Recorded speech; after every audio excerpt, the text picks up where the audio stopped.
Bom dia, boa tarde, boa noite para você que está me ouvindo. Meu nome é Rubens Lopes e eu estou aqui hoje para dar uma aula de hipnotismo científico e acadêmico para vocês, hipnose médica. Tudo bem? Bom, eu tenho estudos em psicologia, em filosofia, sou músico profissional, sou artista. Psicologia eu estudo desde 2009, a filosofia estudo há mais ou menos 8 anos. Atualmente sou acadêmico de psicologia na Faculdade de Medicina de São José do Rio Preto e de Filosofia na Academia Atlântico. Bom, música eu estudo desde pequenininho mesmo, eu já estou com 32 anos. Bom, por que eu vou dar essa aula hoje de hipnotismo para vocês? Hipnose séria. Bom, hipnose séria, Rubens, então existe a hipnose séria e hipnose não séria. Bom, a primeira vez que eu escutei esse termo, hipnose séria, com essas palavras, foi com um professor de hipnotismo, um professor de direito, baiano chamado Antônio Carreiro, do qual tem até um livro aqui, eu separei alguns livros para mostrar para vocês. Bom, recomendo o trabalho do Carreiro, recomendo cursos presenciais, livros dele, assim como vou recomendar o trabalho de muitas pessoas aqui. Eu não sou de fazer julgamento de valor com o trabalho de ninguém, tá? Eu já paguei cursos caros, que eu não gostava, só para eu ver como é que esse curso era dado e as coisas erradas que eram ditas lá, para eu aprender com aquilo que eu não concordo. Eu acho que a gente tem muito a aprender com aquilo que a gente discorda, tá? Essa é a ideia da dialética. Quando você quer entender bem de um assunto, tenta entender o contrário daquele assunto. Você vai crescer muito com aquilo. Então eu vou indicar vários cursos. Não é o caso do Carreiro, porque o Carreiro eu indico, porque eu gostei mesmo, porque o cara é bom. Ok, a primeira vez que eu ouvi falar de hipnose séria foi com o Antônio Carreiro, onde ele apresentou vários materiais, onde eu acabei descobrindo o estudo da hipnose médica mesmo, hipnose científica acadêmica, hipnose que ele chama de hipnose séria, tá? E o motivo de eu dar essa aula para vocês, já abri minha câmera aqui dentro de casa, tô aqui guarda-roupa, meus livros ali, tô aqui no meu escritório, foi porque antes de ontem, antes de dormir, eu fui ver algumas coisas na internet e acabei me deparando com um curso de hipnotismo, alguém vendendo um curso, onde ele falava muitas coisas que não faziam sentido nenhum para a bibliografia que a gente tem dentro da área da saúde, dentro da ciência. Termos criados mesmo, como poder da mente, como reprogramação mental, como subconsciente. E eu considero que esses termos, eles causam um certo prejuízo grave dentro do estudo sério acadêmico do hipnotismo. Falo por experiência própria. Já tentei apresentar hipnose séria dentro da academia, já tentei fazer pesquisa com isso e eu percebi que seria muito difícil. Percebo que os professores que estudam na área da saúde seriamente, medicina, psicologia, fisioterapia, enfermagem, eles têm uma certa distância, um certo receio de mexer com tudo que envolve a palavra hipnose, assim como o placebo também as pessoas têm. Mas hipnose ainda é uma coisa mais que traz uma ideia de charlatanismo, uma coisa mística, uma coisa espiritualista. Claro, místico no pior sentido do termo, as pessoas usam a palavra mística para entendendo que é algo ruim, quando na verdade os verdadeiros místicos são Santa Teresa d'Ávila, Giordano Bruno. Então é um entendimento errado do misticismo também, mas as pessoas elas veem o hipnotismo, a hipnose como algo negativo. E eu venho trazer aqui para vocês um conteúdo bem pesado, tá? É para quem está começando a estudar hipnotismo? É também. É para quem já estuda há muito tempo, já é profissional e já parou de estudar, já está com 80 anos de idade? Também. Tudo bem? Essa aula vai pegar toda essa faixa etária aí, desde os que estão começando até as pessoas mais experientes, mais velhas, tá? Porque aqui eu vou trazer conteúdo pesado e atual para vocês. Tudo bem. Hipnose médica, hipnose séria, informações erradas, problemas epistemológicos, problema no cruzamento de informações entre a semiótica, entre a psicologia, entre a neurociência, entre a linguística, a teoria da percepção. Vai ter muita coisa absurda aí sendo falada dentro do hipnotismo. E eu queria trazer essas informações então para vocês, para que vocês peguem essas informações e compartilhem elas com os seus colegas, seus alunos, seus professores, no meio que você vive, no meio que você estuda. Tudo bem?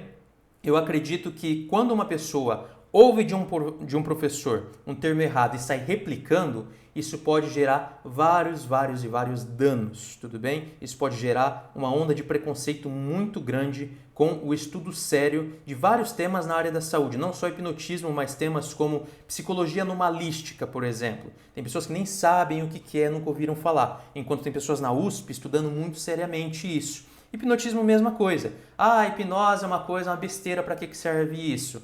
Harvard, Irving Kirsch, um dos principais responsáveis pelo estudo da comparação do placebo com a serotonina. As pessoas estão dizendo que hoje essa coisa de depressão serotonina, na verdade, está um pouco errado. Quem que está mais à frente dessas pesquisas aí, quem que descobriu mais ou menos isso, foi Irving Kirsch, um grande hipnotista. Binet, já ouviu falar em Alfred Binet, francês? Binet, ele foi um dos responsáveis pela criação da primeira escala de inteligência, teste de QI. Grande pesquisador em hipnotismo, dentre vários outros nomes, até trouxe os nomes aqui para vocês, ó.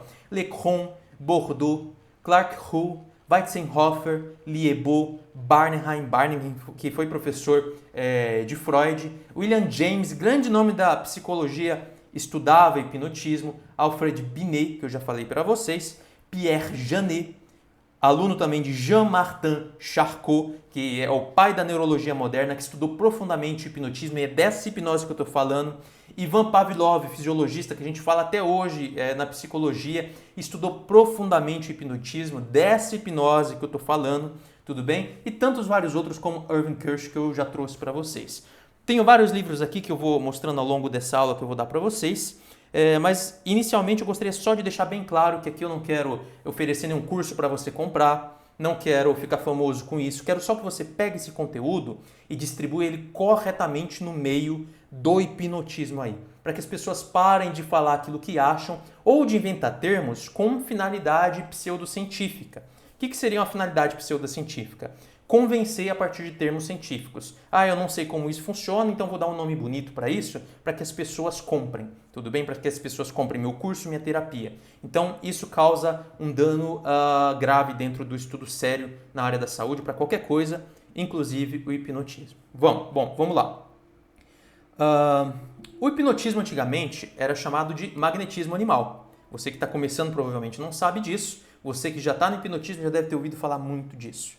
Magnetismo animal era uma prática de dar passes nas pessoas que tinha um efeito extremamente curioso, tudo bem? Tinha efeitos, tanto que essa prática foi usada muito para fazer cirurgias médicas mesmo. Então as pessoas iam lá, usavam o magnetismo animal e arrancavam o braço das pessoas, faziam amputações, mastectomia, sem utilizar anestesia. Isso foi antes da descoberta do óxido nítrico. Aqui a gente tem um livro do José Monteiro, um médico, só sobre a hipnose na anestesia. Então a gente tem coisas muito sérias no assunto. Hoje, na França, por exemplo, se usa hipnotismo nos hospitais, principalmente quando o paciente ele tem alergias, vamos chamar assim, alergias com anestesia, anestésicos. Então ele vai lá, faz um processo hipnótico e consegue passar pela cirurgia sem problema.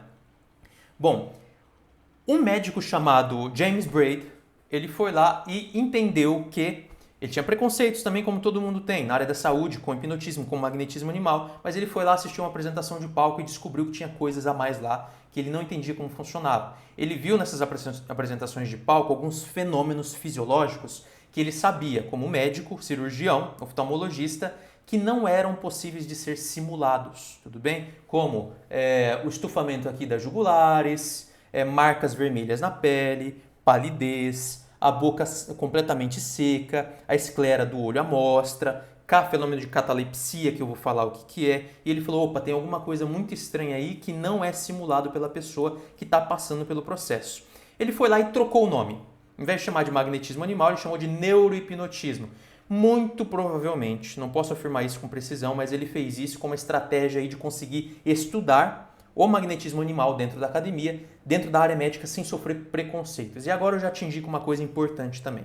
Uma expertise aí que eu não tive no início e hoje acho que eu estou mais malandro em relação a isso. Que é o quê? Se você vai estudar hipnotismo na academia, você não vai achar coisas tão profundas assim pesquisando por hipnose ou hipnotismo, como indo lá no Google acadêmico, sabe? PubMed, e pesquisando por hipnotismo. Vai achar coisas? Vai achar muitas coisas. E está cada vez mais disseminado aí o estudo sério do hipnotismo, estudo acadêmico em laboratórios, observacionais, estudo transversais, vários tipos de estudos com hipnotismo, tudo bem? Tem muitos, porém, os principais estudos que eu achei até hoje na minha vida, estou falando da minha experiência pessoal, de alguém que estudou de maneira obcecada o hipnotismo científico, os melhores estudos que eu achei não foram dentro da área do hipnotismo. Foi na área de semiótica, foi na área de neurociências, foi na área de oratória, principalmente linguística, teoria da percepção e muita psicologia. Até hoje eu arriscaria dizer que dentro da academia se estuda seriamente o hipnotismo, porém não com o nome de hipnotismo. A gente vai chamar de comportamento operante, comportamento governado por regras, crenças, fechamento cognitivo, redução de incerteza, e a gente vai falar um pouquinho de cada uma coisa dessas aqui nessa área para você poder se situar melhor sobre o estudo do hipnotismo dentro da academia, o estudo sério. Bom, acontece que tem um probleminha aí, um problema que perpassa a história, é um problema bastante antigo. Você vai ver muitos hipnotistas tendo um super sucesso na prática do hipnotismo, nas ruas, em apresentações, no circo, você vai ver muito entretenimento e pessoas excelentes fazendo isso com hipnotismo. Pessoas que têm uma habilidade que é invejável mesmo, pessoas boas no que fazem, com a arte do hipnotismo. Porém, essas pessoas, quando abrem a boca para falar de hipnotismo, muitas vezes, não vou generalizar, mas muitas vezes, elas acabam falando coisa que não tem nada a ver com o entendimento correto do hipnotismo. Porque elas têm a prática, elas sabem o que fazer de maneira intuitiva, porém elas não sabem explicar o que está acontecendo. Isso existe em muitas áreas aí da ciência, das práticas em geral, pessoas que fazem uma coisa bem, mas não sabem explicar o que está fazendo. E do outro lado, vai ter uma coisa curiosa. Vão ter vários acadêmicos aí, pessoas com cérebro desse tamanho, que estudam pra caramba hipnotismo, estudam psicologia, sabem exatamente o que está acontecendo, mas têm dificuldade de hipnotizar as pessoas.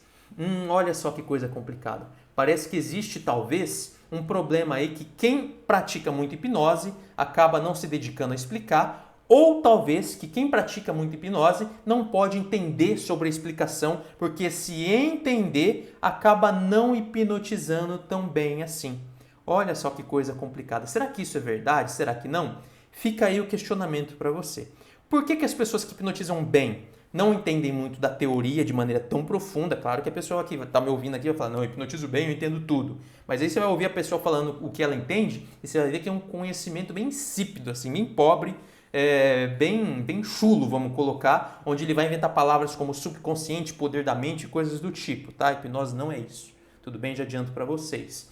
E você vai ver do outro lado cientistas falando tudo sobre hipnose, mas aí se você pega um vídeo, pede para ele hipnotizar alguém, ele vai ter um monte de problema ali para hipnotizar. Por que isso acontece? Você sabe? Comenta aqui, se você estiver me ouvindo aqui no YouTube, provavelmente, comenta aqui nos comentários por que você acha que isso acontece. É um problema na educação, é um problema na prática, é um problema no entendimento? Comenta aqui para a gente tentar pensar juntos no porquê que isso acontece. Bom, tudo bem. Hipnotismo. James Braid vai mudar de magnetismo animal para hipnotismo, para neurohipnotismo primeiro e depois hipnotismo, hipnose, para poder estudar seriamente o magnetismo animal, que é o hipnotismo. Não vou separar aqui, muita gente vai separar magnetismo animal de hipnotismo, mas é a mesma coisa. Tudo bem, pessoal? Vou contar para vocês aqui que é a mesma coisa. Muitas pessoas vão dizer que não, mas é a mesma coisa, tá? Assim como o placebo também. Se você falar em placebo, funcionamento sério do placebo, que é assustador, a gente vê Irving Kirsch's resultados dos estudos dele que mostram que mesmo quando você diz que é placebo, que é o placebo aberto, a pessoa ela tem uma melhora significativa. Então, hipnotismo, placebo, magnetismo animal está mais ou menos ali dentro dos mesmos estudos, tudo bem? Bom, hipnose, que vai ser aquilo que James Braid vai estudar, é tudo aquilo, anota aí, se você tiver um bloco de anotação, um caderninho, anota o que eu vou falar agora. Hipnose é tudo aquilo que envolve crença, condicionamento, acreditar em alguma coisa, né? Prever o que vai acontecer, ter certeza de algo, ter razão, convicção em alguma coisa, persuasão, retórica, sofisma, tudo isso tem relação, oratória, tudo isso tem relação com hipnotismo? Bom, para você entender de um jeito bem fácil, principalmente você que está começando, que não tem o hábito de estudar o hipnotismo, que ainda tem até certo preconceito, talvez, principalmente se você for da área da saúde, igual eu tinha bastante preconceito também antes de entender de fato o que é o hipnotismo, e hoje eu recomendo que todo mundo tem que estudar hipnotismo, é necessário, obrigatório, psicólogos deveriam obrigatoriamente entender o que é o hipnotismo. Bom, para você entender bem, você que está começando, procura entender que hipnose é tudo aquilo que envolve acreditar em alguma coisa. Simples assim. Vamos deixar por aqui por enquanto, depois eu aprofundo. Acreditar em alguma coisa. Tudo bem? Então, quando eu acredito em alguma coisa, eu posso dizer que isso é um processo hipnótico, tá? Talvez eu não vou dar o título de hipnose, porque eu vou chamar de hipnose só algo que acontece de maneira específica, num ambiente específico, com pessoas específicas que dizem que fazem hipnotismo. Porém, no dia a dia, a todo momento, a gente está passando por processos hipnóticos. Isso desde que a gente nasce, tudo bem? A gente sempre, durante toda a nossa vida, passamos por processos hipnóticos. Hipnose, então, envolve acreditar em alguma coisa. Ponto. Tudo bem? Você acredita quando alguém fala alguma coisa para você? Ou você duvida? Se você acredita sem refletir muito, você está passando por processos hipnóticos. Você vota em um presidente só porque ele falou uma palavra duas sem entender direito o que ele está falando, sem pesquisar muito bem? Opa, você está sendo hipnotizado. Tudo bem? Isso vale para qualquer pessoa que acredita em qualquer político, que acredita em qualquer autoridade religiosa, autoridade filosófica, autoridade do professor, autoridade de pai e mãe. Hipnotismo, tá? Tá acontecendo hipnotismo ali. Acreditei em alguma coisa? Hipnotismo. Bom, para explicar isso melhor para vocês, eu gosto de dar um exemplo, que é o exemplo do copo d'água. Esse exemplo ficou clássico em todas as minhas explicações sobre hipnotismo. O que é esse exemplo do copo d'água? Vamos lá. Imagina que você está na sua casa e você está com uma baita sede. Nossa, eu preciso beber água. Tudo bem. Aonde que tem água na sua casa? Tem água na cozinha, provavelmente. Aqui em casa, no meu caso, tem água na cozinha, tá? Então, se eu sei que tem água na cozinha, eu vou me direcionar para a cozinha para poder saciar minha sede, ok? E se eu pensar em ir para o meu quarto quando eu estiver com sede ao invés de ir para a cozinha? Bom, se eu pensar em ir para o meu quarto, eu vou saber que lá não tem água. Ou melhor, eu vou já pensar e calcular de maneira muito rápida, como diz Daniel Kahneman, a gente tem processos muito rápidos que acontecem dentro da gente, do nosso sistema nervoso, do nosso organismo. Eu vou pensar de maneira muito rápida e calcular que a probabilidade de ter água no meu quarto é muito, muito, muito mais baixa do que de ter água na cozinha. Ou seja, quando eu penso em ir na cozinha tomar água, só de pensar, o meu corpo já muda.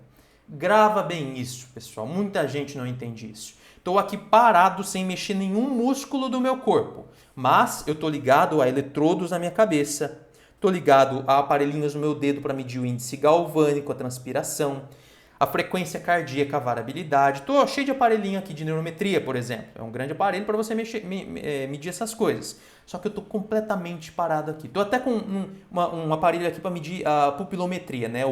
A dilatação, midríase e miose da pupila. Estou parado. Se eu pensar em ir na cozinha sabendo que tem água lá, bum! Meu corpo muda, pressão sobe, tenho maior perfusão de sangue, minha pupila dilata, tenho a midríase, né?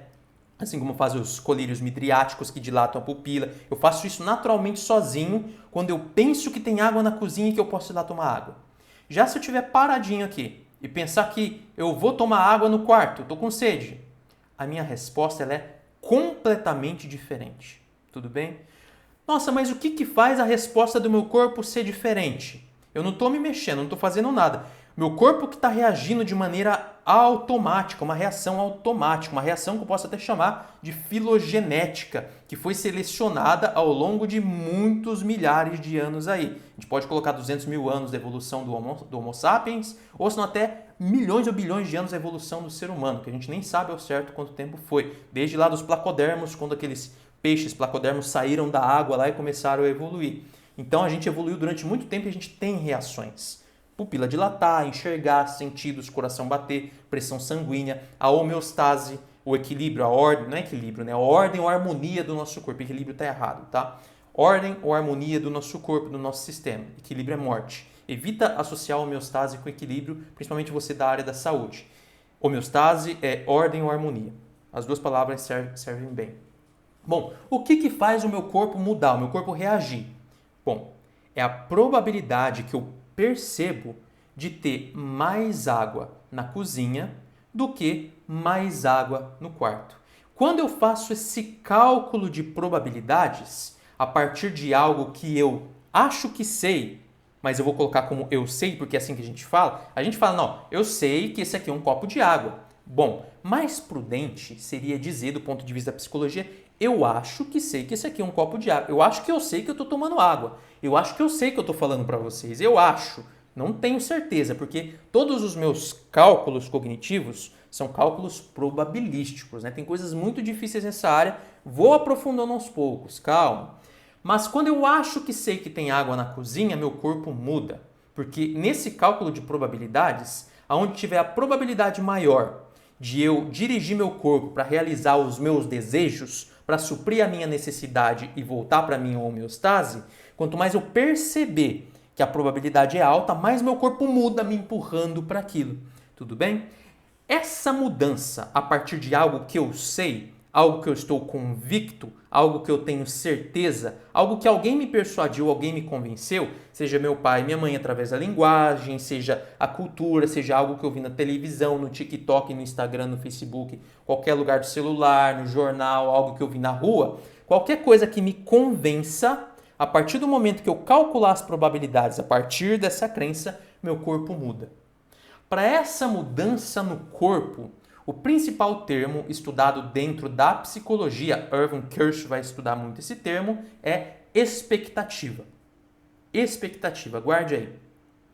Expectativa se confunde muito, a gente não sabe exatamente a diferença com motivação. Expectativa, motivação, esperança, ansiedade, antecipação, inquietação, aquecimento. Dentro da área da psicologia vai ter o psicodrama, que vai falar em aquecimento também, como uma forma de preparação.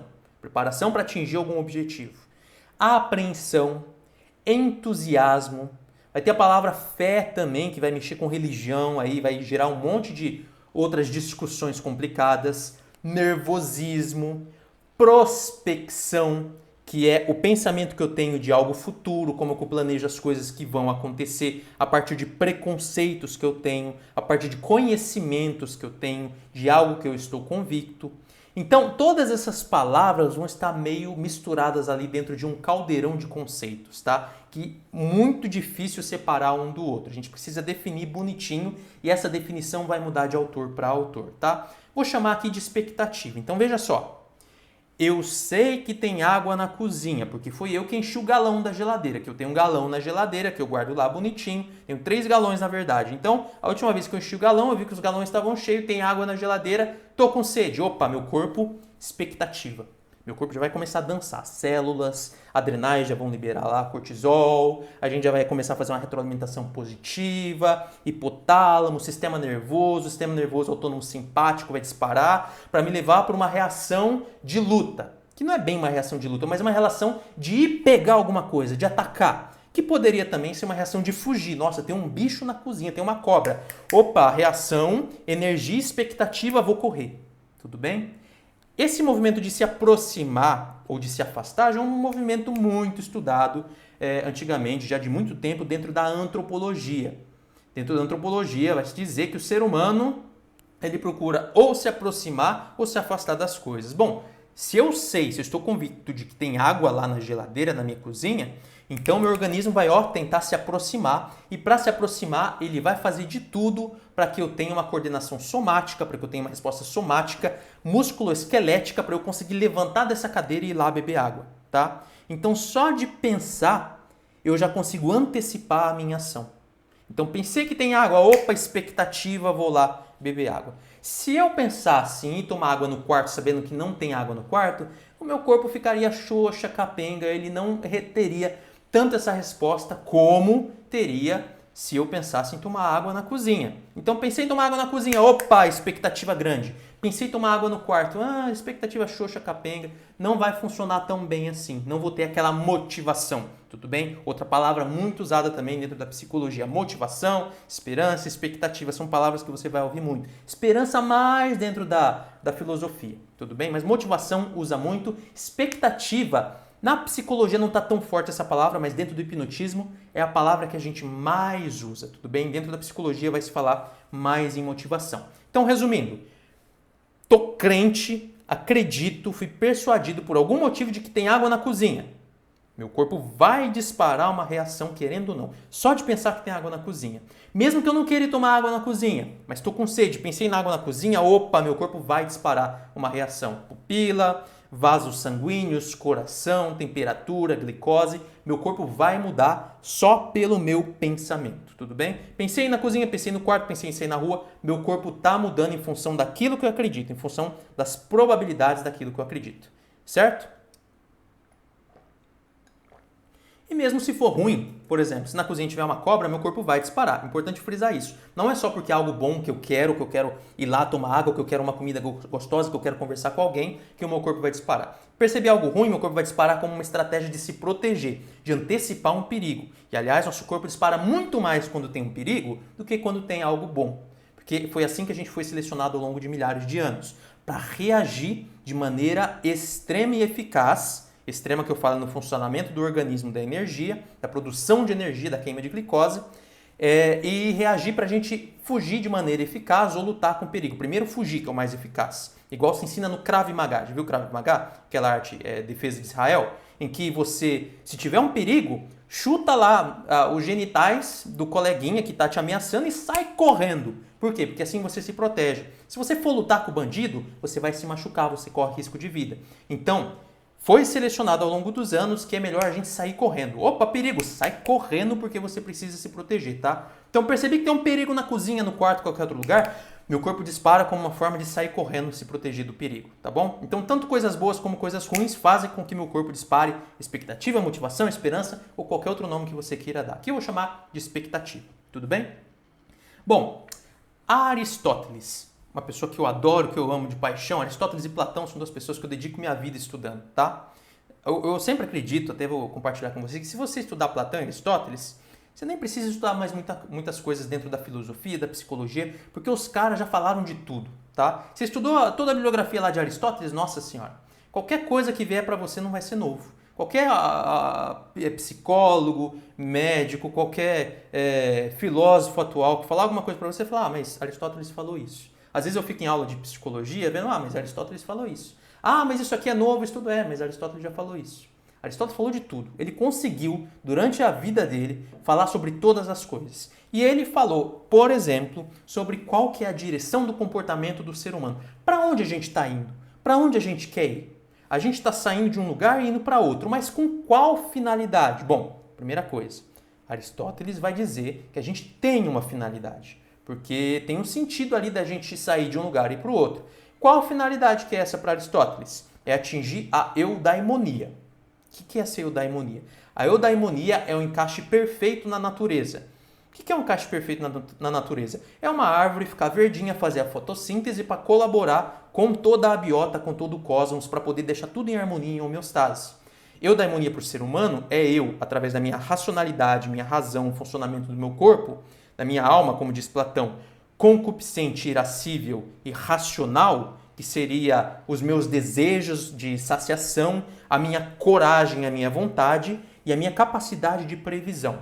Através disso, conseguir o quê? O que Aristóteles vai dizer? Conseguir a harmonia de todo o ambiente por onde eu passo. Você vai para a escola, conseguir harmonia com os coleguinhas, fazer com que todo mundo fique bem, fique 10, fique sussa. Vou para o trabalho, conseguir harmonia com todo mundo no trabalho.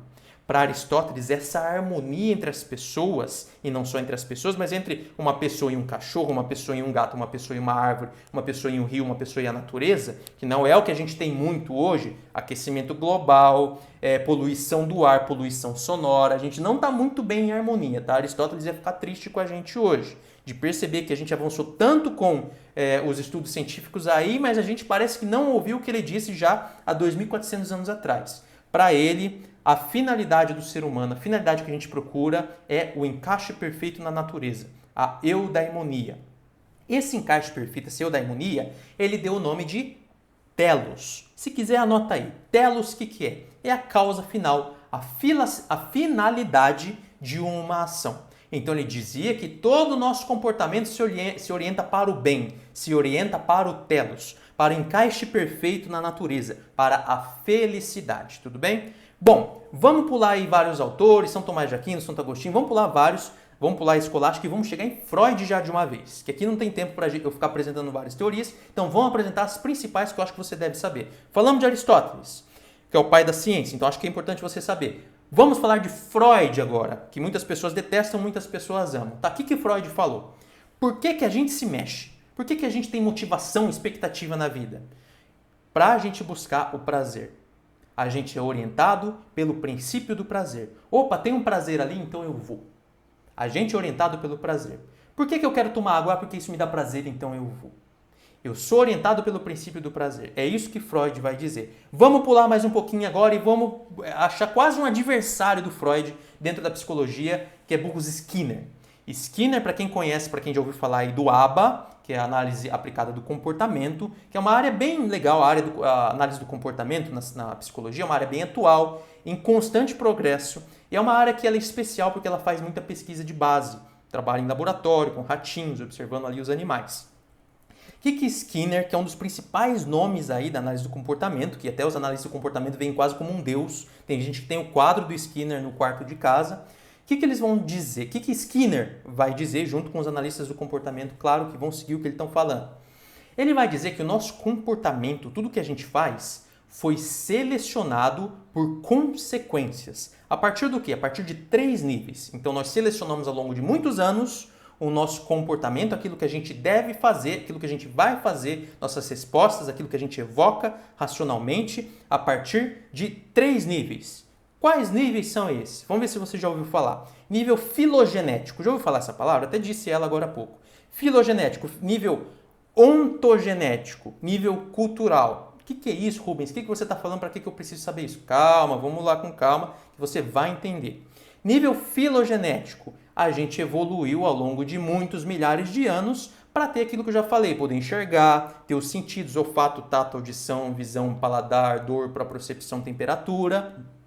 A gente evoluiu para ter emoções, para pensar, para conseguir planejar o que vai acontecer, tudo bem? Então, esse seria o nível filogenético. Nível ontogenético da seleção comportamental e das nossas respostas. É aquilo que a gente seleciona ao longo da nossa vida, tá? Não da vida da nossa espécie, não da existência da nossa espécie, mas da nossa vida. Então eu nasci no Brasil, nasci em uma cultura específica, nasci ouvindo samba, me tornei músico, percussionista e eu tenho experiência com isso, eu tenho experiência com psicologia, com filosofia, com hipnotismo, estudo teoria do caos, tá? Então essa é a minha experiência. Eu aprendi a falar de uma maneira com as pessoas, aprendi a dialogar e dar uma aula assim para vocês. Então isso a gente está falando, quando a gente fala de tudo isso, do nível ontogenético, tudo bem? E cultural? Cultural é mais amplo. Cultural é quando a gente fala do meio em que a gente está envolvido, da linguagem que a gente troca, da comunicação com os nossos pares, da moral, das regras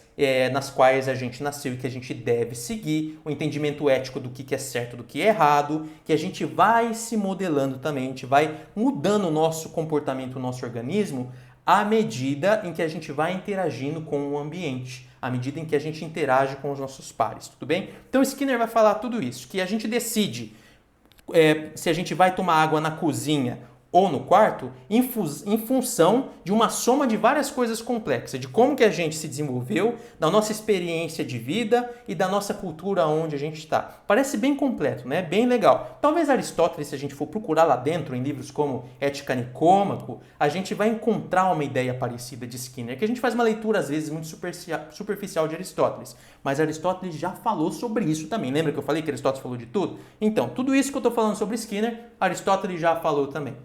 Bom, tudo isso dentro do hipnotismo parece bastante confuso. Eu acho que você vai concordar comigo. Esse negócio de telos, de teleologia, que Jung também falou na psicologia dele, do princípio do prazer. Aí você vai encontrar lá dentro pulsão de vida, pulsão de morte. Tem gente que detesta isso, que fala que não é científico. Tem outro que vai amar de paixão e também vai ter uma foto do Freud no quarto dele. Vai ter a pessoa que vai ser skinneriano, que não quer nem ouvir falar de outra coisa. Fala, não, minha vida é Skinner, vou estudar Skinner. Tudo bem, vai ter todas essas áreas aí, mas para o hipnotista, você que está aprendendo hipnose, você que já sabe, tudo isso parece um pouco flu, sabe? Aquela palavra flu em francês, um pouco nuvem, assim, um pouco embaçado, sabe? Um pouco, você vai ter um pouco de vertigem para entender o hipnotismo sério, científico, a partir dessas teorias. O que eu proponho para você? Bom, o que eu proponho para você é a gente ter um entendimento da realidade a partir de uma outra teoria que ela coaduna, que ela bate muito bem com o entendimento correto do hipnotismo. Uma teoria bastante atual, de 1990, de dois caras. Um que chama Michel Dugas, não Dugas porque ele vende gás na loja, mas Dugas, D-U-G-A-S, é um psicólogo canadense, Michel Dugas. Michel normal, M-I-C-H-I-L, se você quiser procurar mais aí.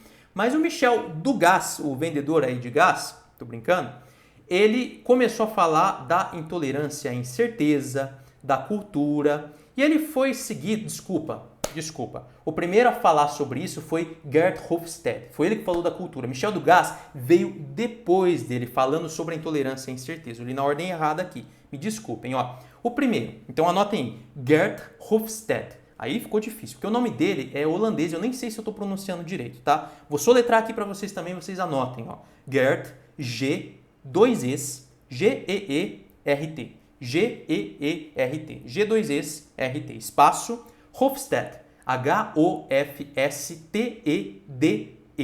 H-O-F-S-T-E-D-E. Anote aí, é um psicólogo holandês que vai falar sobre incerteza. Depois, aí sim, vamos lá, Michel Dugas.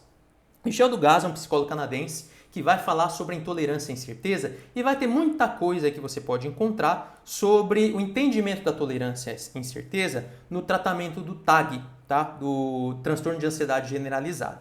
Bom, o que diz essa teoria que eu acho fantástica para entender coisas bem atuais também como a teoria do caos na matemática, que para mim é o próximo entendimento, aí o salto na área da saúde, a gente está no biopsicossocial, eu acho que o futuro é a teoria do caos. O que ajuda a entender a intolerância à incerteza? E quando eu falo incerteza, estou falando da incerteza da informação. Tudo bem? Então eu estou falando de entropia de Shannon, coisas bem difíceis aí da teoria da informação. Se você quiser anotar aí também, entropia de Shannon ou entropia da informação, que está relacionado com a quantidade de informações às quais nós somos expostos. Tá? O que vai falar essa teoria aí da intolerância à incerteza? Ela vai dizer que nós temos uma necessidade quase que urgente, ou urgente se você preferir, de fechamento cognitivo. Nossa, Rubens, fechamento cognitivo. Será que eu já escutei isso antes na minha vida? Eu acho que não. Explica pra gente o que é fechamento cognitivo, por favor, que eu quero saber. Claro, com o maior prazer. Vamos lá. Fechamento cognitivo é nada mais, nada menos do que a necessidade do homem e da mulher também, necessidade do ser humano, de ter certeza. Fechamento cognitivo é a nossa necessidade de saber o que está acontecendo. Como Aristóteles, de entender as causas daquilo. Aristóteles falava em 4 causas, né? Formal, eficiente, final, material. As causas, entender as explicações das coisas. Ou Viktor Frankl, lembra da logoterapia? Ele vai dizer que a gente tem vontade de sentido. Platão vai dizer que a gente tem vontade de verdade. O que todos eles estão dizendo? Todos eles estão dizendo que a gente precisa... Atenção para o que eu vou dizer, vou repetir o que eu já disse antes. Eles estão dizendo que a gente precisa achar que a gente sabe alguma coisa. Achar que a gente sabe. Lá no passado, Sócrates já vai dizer, a gente não pode saber de nada.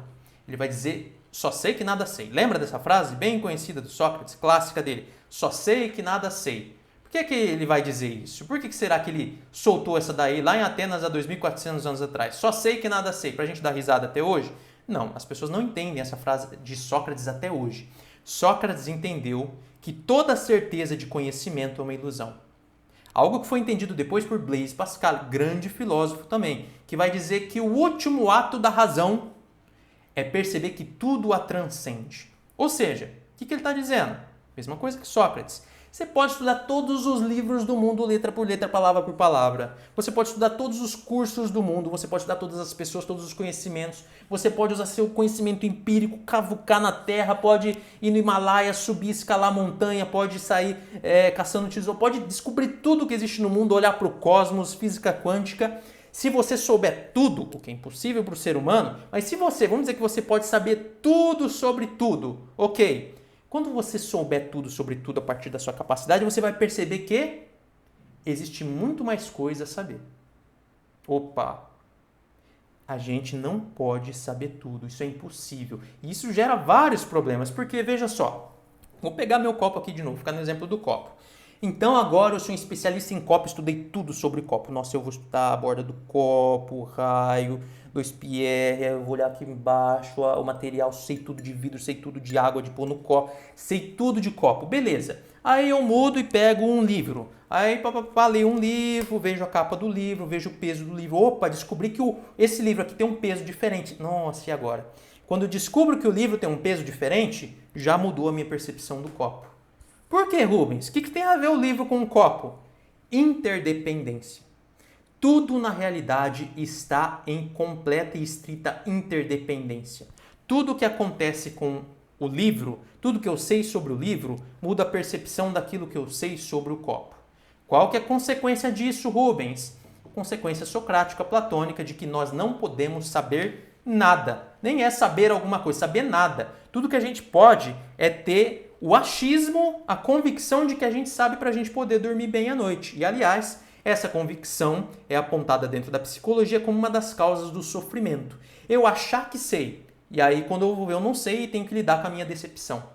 Quanto mais a gente abraça a incerteza, quanto mais a gente faz como Sócrates, muito sábio Sócrates lá atrás, só sei que nada sei. Quanto mais eu tenho conhecimento de que eu não sei nada e de que tudo é probabilidade, mais bem eu durmo à noite, menos decepção eu tenho que enfrentar na minha vida. Tudo bem? Então é muito importante saber isso. A gente procura convicção e a gente nunca pode saber de nada, mas a gente está sempre procurando. Estou sempre procurando saber onde que eu tenho que ir para tomar água, por exemplo, que é o exemplo que eu dei para vocês. Tudo bem? Então nós sempre procuramos sentido, verdade, certeza, convicção, persuasão.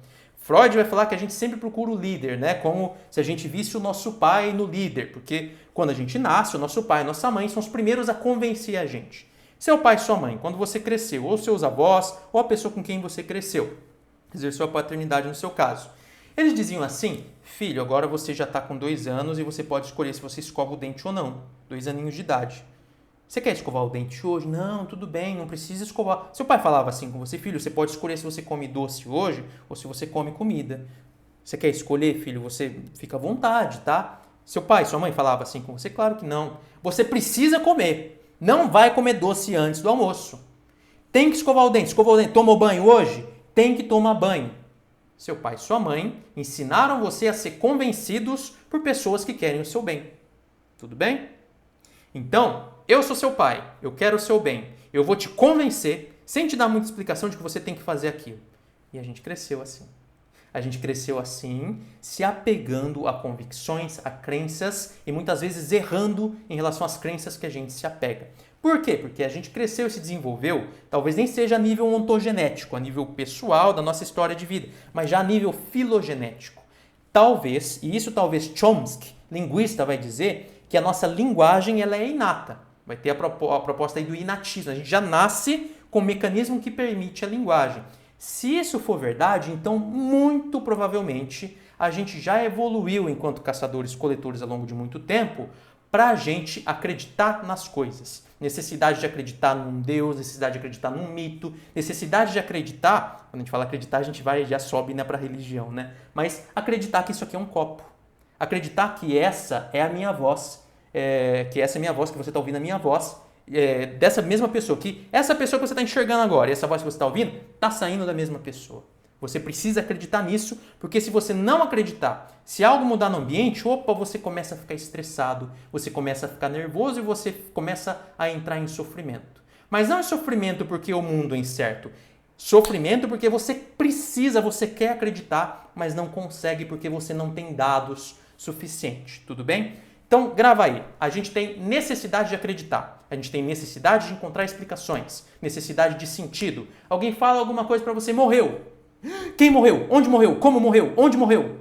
Você quer explicações. Porque você tem uma necessidade de explicações de sentido. Quem não gosta de fofoca? Tenho certeza que gosta de fofoca, porque gostar de fofoca é algo evolutivo também. Você não tem que ter vergonha disso. Deve evitar? Deve. Com certeza deve evitar fofoca. Mas é algo evolutivo, é algo filogenético também. Você vê uma fofoca, nossa, eu quero saber também, porque aquela informação pode ser muito importante para a minha sobrevivência. Então eu quero ir lá no submundo da comunicação, dentro das rodinhas de fofoca e saber. Preciso de explicações do que está acontecendo. Necessidade de sentido. Tudo bem? Bom, agora você já conhece a intolerância à incerteza. Deixa eu voltar aqui nas minhas anotações, que eu pulei algumas coisinhas ao longo aqui do fluxo da minha fala e eu não me atentei a algumas coisas que eu tinha posto na sequência. Bom, realidade... Bom, isso aqui, muito legal. Vamos lá. Então, Rubens quer dizer que a gente faz um cálculo de probabilidades para decidir o que a gente vai fazer. Sim, a gente faz um cálculo de probabilidades. Por nossa cognição, nosso mecanismo mental, tem gente que odeia a palavra mental, eu vou usar, eu gosto da palavra mental. Sou meditador, então eu gosto bastante da palavra mental. Nossos mecanismos mentais ou mental, ele é probabilístico? Tudo indica que sim, tá? Vou me surpreender se um dia alguém falar, olha, não é probabilidade não. A gente entende que sim. Se é probabilístico, então a gente vai emprestar um termo lá da matemática para dizer o quê? Que nossa cognição é estocástica. Estocástica? O que é isso, Rubens? Você está complicando a minha vida agora. Estou só aqui para aprender hipnose. Não sei o que é isso, estocástica. Explica para a gente. Claro, com o maior prazer. Veja, algo que é estocástico é probabilístico e se difere, é antagônico. Eu posso dizer assim que é antagônico a algo que é determinista. O que é algo determinista? É algo que tem causa e efeito preciso. Tem um copo aqui de novo, meu amigo copo, que serve para todos os exemplos que eu dou aqui. Se eu soltar meu copo, opa, ele vai cair, não vai? Ok, eu vou dizer que se eu soltar, ele cai. Estou falando de um determinismo. Tem pessoas que acreditam que o universo é extremamente determinista no nível, assim, absurdo. Que chega num fatalismo mesmo. Não tem chance de você mudar nada. Como, por exemplo, os árabes muçulmanos, eles têm até uma palavra para isso que é maktub, destino. A gente tem um destino que já está escrito, Deus sabe qual que é o nosso destino. Laplace, que é um matemático, ele vai dizer que pode ser que sim, que tudo já esteja escrito, que tudo já está determinado, só que é impossível da gente saber. É impossível da gente poder calcular o que vai acontecer. E ele vai criar até uma alegoria de um demônio que vai ter todos os dados e variáveis da realidade e vai segurar esses dados para ele e, portanto, a gente não vai ter acesso a esses dados. Porque esse demônio segura todos os dados para ele, que é o demônio de Laplace, a gente não consegue prever o que vai acontecer no futuro. Laplace vai falar isso. Einstein vai dizer que Deus não joga dados, ou seja, o universo ele é bem escrito. Tem uma coisa que vem antes e tem uma coisa que é necessário que venha depois.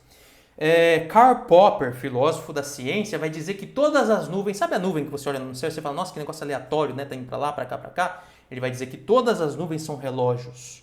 Toda nuvem, por mais aleatória que ela pareça, ela é determinista. Isso vai gerar vários problemas para a gente, porque a gente não vai saber dizer se existe aleatoriedade na natureza ou não. O que é mais prudente a gente dizer? Que a gente não sabe, ok? Muita gente vai tentar ir dentro da física e falar, não existe. Eu acho isso um pouquinho imprudente, tá bom? Respeito. Mas acho que é muito melhor dentro da área da saúde, da física, da advocacia, dizer, olha, desculpa, mas eu não sei. Um não sei é uma coisa tão honesta, né, pessoal? Pega esse hábito aí de dizer não sei quando você não sabe, ao invés de dizer não temos estudos. Isso tá errado. Diz não sei, é mais bonito, é mais humilde, tudo bem? Conselho aí meu para você, tá? Bom, na filosofia da natureza, physis, vão ter dois termos, que é contingente e necessário. Dentro da psicologia tem muita gente que fala contingente e nem sabe o que é. Contingente é algo probabilístico que pode acontecer de um jeito ou de outro. Necessário é algo que tem que acontecer. Quando os filósofos falam de necessidade, eles apontam para fora, para a natureza. Opa, a natureza que é complexa, caótica, ela tem um jeito ordenado e perfeito de funcionamento. Religiosos vão apontar para Deus. Ao invés de falar natureza, fala, não, Deus sabe o que faz, Maktub. Então está tudo muito bem organizado. A natureza é necessária. Mas e o ser humano? Para a psicologia, o ser humano ele tem uma cognição estocástica. Portanto, toda a nossa percepção da natureza, e não a natureza em si, uma coisa é a natureza, outra coisa é a percepção da natureza. A percepção nossa da natureza, ela é contingente, ela é probabilística. Nossa cognição é estocástica. Então, tudo que eu percebo em termos de probabilidade, tudo que a natureza é, pode ser que seja em termos deterministas. Não tem como a gente bater o martelo e saber exatamente, tudo bem? Não tem um experimento que a gente faça para determinar isso. Tanto que a Convenção de Copenhague da Física Quântica vai colocar um ponto de interrogação nessa história aí e voltar aquela dúvida antiga de será que a Lua só está lá quando a gente olha para ela? Será que se a gente virar as costas para a Lua some? Tem até um ensaio que eu escrevi sobre isso, não publicado ainda, de muitas e muitas páginas para dizer o que é a realidade, tá? Eu vou falar de linguística e tudo mais, não vem o caso agora. Mas a física quântica, na Convenção de Copenhague, já vai questionar, será que o determinismo está errado? Será que, na verdade, as coisas são completamente probabilísticas, não só a cognição humana, mas toda a natureza? Questões muito difíceis, né? Mas, para a gente, o que vale aqui? O que é importante a gente frisar para um hipnotista, para alguém que está estudando hipnose, que já estudou, que está começando agora? Que a gente acha que sabe as coisas e que a gente é convencido muito fácil de que algo é verdadeiro.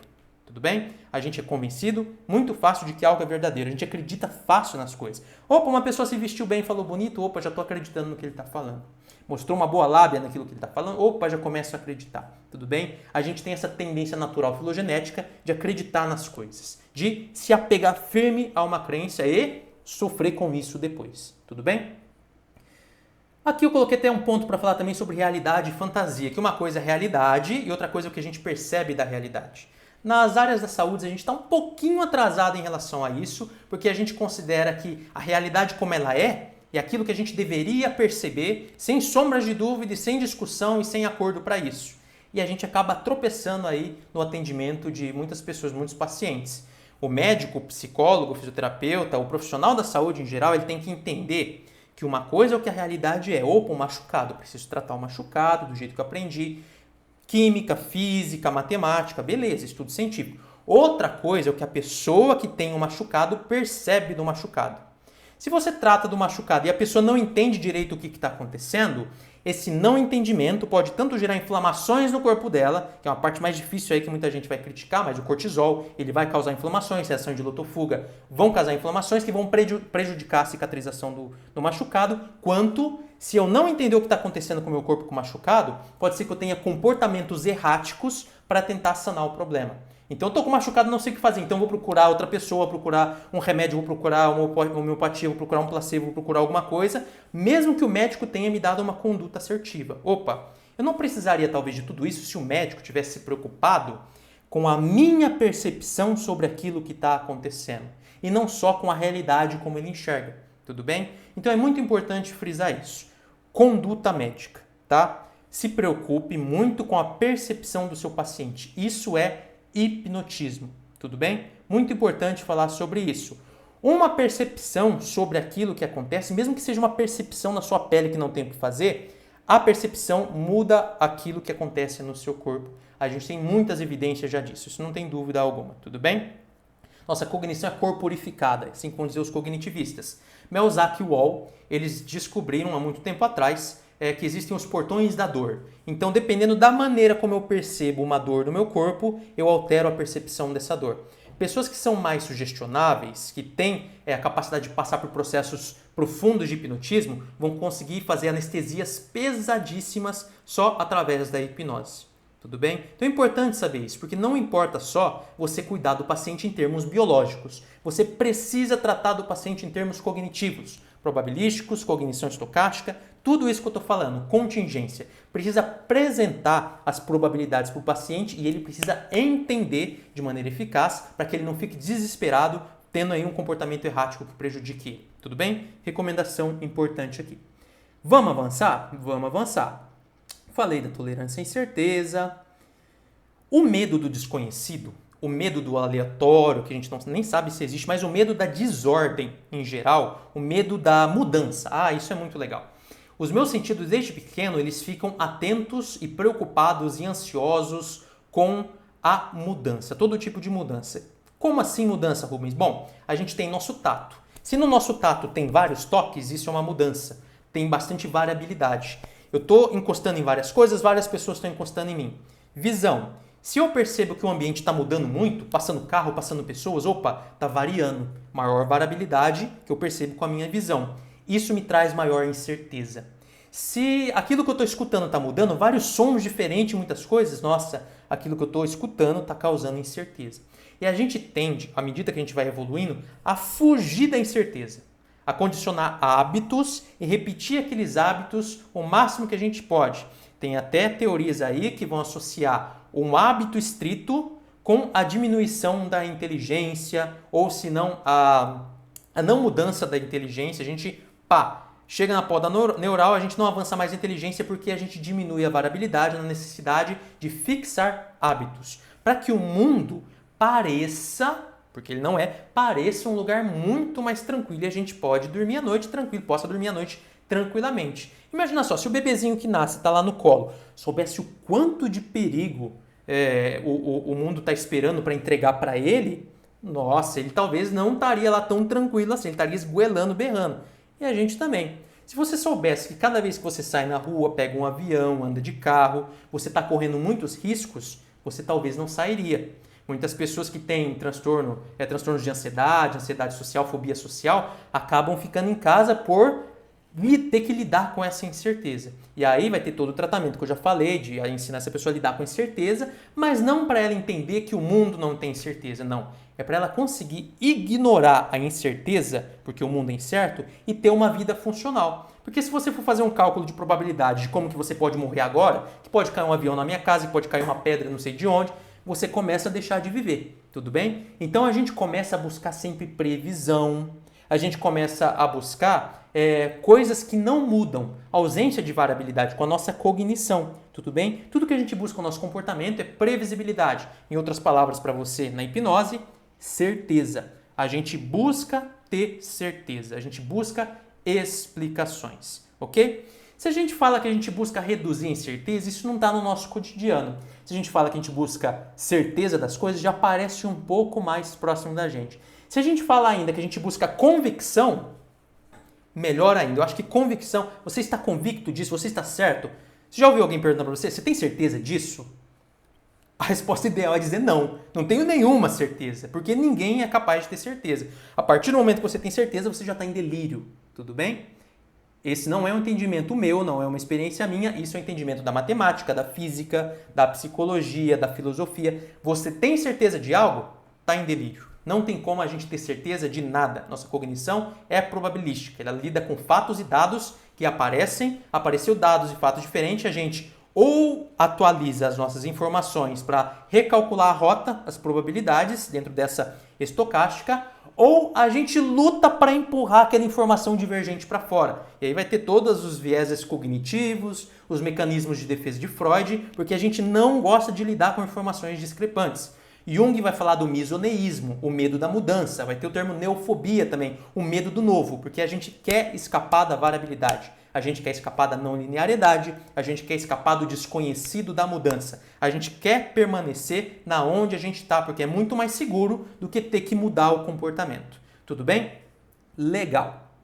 A gente busca convicção. Eu vou melhorar ainda mais essa frase e ao invés de dizer que a gente busca convicção, para a gente dentro do hipnotismo eu vou dizer algo que é um segredo. Então olha só, não conte isso para ninguém. Ouça isso na minha aula e ó, anota aí no seu caderninho e ó, não conta para ninguém isso, porque isso destrói a hipnose. Isso faz com que as hipnoses não funcionem mais, que é o quê? Hipnose, anota aí, hipnose ou hipnotismo. Hipnotismo é melhor, né? A prática da hipnose. Hipnose a gente costuma colocar como fenômeno. Hipnose ou hipnotismo, escolhe aí a palavra que você vai usar, é a arte do convencimento. Hipnose, hipnotismo é a arte do convencimento. Ah, Rubens, mas discordo porque hipnose é ciência. Pessoal, quando se trata de tomar decisões deliberadas aqui e agora, não tem ciência para isso. É artístico. Um pedreiro pode saber tudo sobre como levantar uma parede de tijolos, mas na hora que ele pega o tijolo e levanta, ele é um artista. Quando você conversa com as pessoas, quando você interage no consultório médico, de psiquiatria, de psicologia, você está sendo um artista. Você vai estudar toda a teoria, vai estudar dados de psicologia, vai estudar pesquisa experimental, vai estudar tudo, todos os livros, beleza. Na hora que você está na frente do ser humano, começou a arte. Ciência, ó, você não... Ah, olha só, você mora com alguém na sua casa provavelmente. Vamos dizer que você mora com a sua esposa igual eu. Você vai estudar tudo sobre como dizer bom dia para a esposa. Aí você acorda de manhã e vai, de maneira científica, bom dia, meu amor. Na primeira vez que você fala, nossa, bom dia, nossa, que jeito bonito, né? Gostei. Você fala, ó, deu certo, ciência, viva a ciência. Segundo dia, você acorda, bom dia, meu amor. Afinal, deu certo uma vez, vamos repetir, né? Bom dia, meu amor. Ela acorda e vai tomar naquele lugar, bom dia para você. Uai, e a ciência? Ela não disse que daria certo isso aqui? A gente está falando de relações humanas. A gente está falando de não linearidade, a gente está falando de variabilidade. Isso vale para as relações, mas isso vale para a medicina também em termos biológicos. Não é todo mundo que vai melhorar uma dor tomando dipirona, tudo bem? E a gente vai chamar isso de outlier na ciência, vai ter até nome para isso, tá? Mas é muito mais complexo que isso, porque o ser humano é um sistema ultra complexo, tá? Talvez o sistema mais complexo que a gente tem em todo o cosmos, em todo o universo. Beleza, pessoal. A gente quer ser convencido e hipnose é a arte. Você tem que saber a hora de falar, tem que usar a intuição, tem que usar a experiência, tem que observar e tem que dizer algo na hora certa para conseguir o resultado que você quer. A partir da retórica, a partir da comunicação não verbal, tem toda uma arte assim. Assim como eu que sou músico, não existe um jeito de tocar certo. Você vai subir lá, se você está triste hoje, você vai tocar de um jeito mais triste, está feliz, vai tocar de um jeito mais feliz. Entrou no consultório de psicoterapia, você quer uma terapia eficaz, honesta? Se você está triste, a terapia ela tem que ser triste, tem que tocar na tristeza humana e tem que tocar na dor humana e assim você vai ajudar seu paciente a crescer. Se você está triste, você finge que está feliz, eu estou triste, mas eu estou muito feliz de estar atendendo você. Sua terapia vai ser, uma caca, beleza? Porque você não está seguindo preceitos básicos da psicoterapia, que é a autenticidade, a espontaneidade. Seja você com a sua alma, do seu jeito, sempre. É assim que você faz as coisas darem certo, é assim que você faz as pessoas crescerem. Tudo bem? Hipnose é a arte. Assim como você está num dia, você não pode estar no outro. Assim como você está no outro, você pode estar num dia. Então, cada dia você está de um jeito diferente. Você tem que calibrar, tem que ler a pessoa, fazer uma mágica ali, observar e pá, chegar no resultado. É uma arte, tudo bem? É uma arte. Hipnose é uma arte do quê? Do convencimento. A partir das relações, eu vou procurar o quê? Convencer as pessoas. Nossa, Rubens, isso é pesadíssimo porque você está querendo me manipular. Olha só que complicado. Talvez quando você diga isso, você não entenda que a gente, inclusive você, está tentando convencer as pessoas o tempo todo durante o seu dia, durante a sua vida. Quando a pessoa pergunta, tem água no bebedouro? Você fala, tem. Você quer que a pessoa fale para você, eu duvido de você, duvido, prova aí se você tem. Não, você quer que a pessoa acredite. Eu estou falando, tem que ter água no bebedouro, vai lá buscar água, vai lá ver com seus próprios olhos então. Você não fica bravo quando a pessoa discorda de você? Porque você quer que a pessoa acredite naquilo que você fala. Está na frente do seu paciente. Você fala uma coisa para o seu paciente que você estudou a vida inteira, você quer que o paciente fale, você não sabe do que você está falando, duvido. Claro que não. Você quer fazer... Desculpa, só um minutinho aqui. Você quer fazer com que a pessoa que está na sua frente acredite em você. Você não quer que a pessoa duvide de você, tudo bem? Então a gente está o tempo todo usando a retórica, usando a comunicação não verbal, gesto, para fazer com que a pessoa acredite. Mas para que acreditar então? Para a gente resolver problemas. É uma questão ética, tá? A gente precisa resolver problemas rápido para a gente sobreviver, para a gente conseguir atingir os nossos objetivos no seu dia. Se em cada obstáculo que você para, as pessoas perguntam, por que você está fazendo isso? Eu não acredito em você. Nossa, é o tempo que você vai perder. Então você quer convencer e você tenta convencer as pessoas o tempo todo, com a roupa que você usa, com as suas palavras, com os seus movimentos, com os seus gestos, com a sua intenção. Você quer convencer as pessoas e a gente está fazendo isso o tempo todo. Hipnose é o domínio dessa arte, a arte do convencimento. Grande Carl Weissman. Agora deu mexer na minha pilha, na minha montanha de livros aqui. Eu tenho tanto livro de hipnose que vocês não têm ideia, pessoal. Carl Weissman Aqui provavelmente vai estar ao contrário, vai estar espelhado, né, no YouTube. Carl Weissman. Qualquer coisa, você pausa o vídeo aí e tenta ler o que está escrito, tá? O hipnotismo. Psicologia Técnica e Aplicação. Um livro super antigo. Não sei exatamente de quando que é. Vamos tentar descobrir? Só para a gente ter uma certeza aqui de datas. Vamos ver aqui. Carl Weissman, 1973. Carl Weissman foi quem cunhou o termo Freud explica. Ou isso aí nem Freud explica. Sabe quando você vê alguma coisa estranha na psicologia, no comportamento, você fala, isso aí nem Freud explica. Freud explica foi o termo do Carl Weissman, tá? Por que eu mostrei Carl Weissman? Ele vai dizer uma coisa genial que eu ouvi do Antônio Carreiro, que foi meu professor há uns 5 anos atrás, da Bahia, quem eu recomendei já no começo desse curso. Ele vai dizer algo mais ou menos assim, ó. Quem convence, hipnotiza. E quem hipnotiza, convence.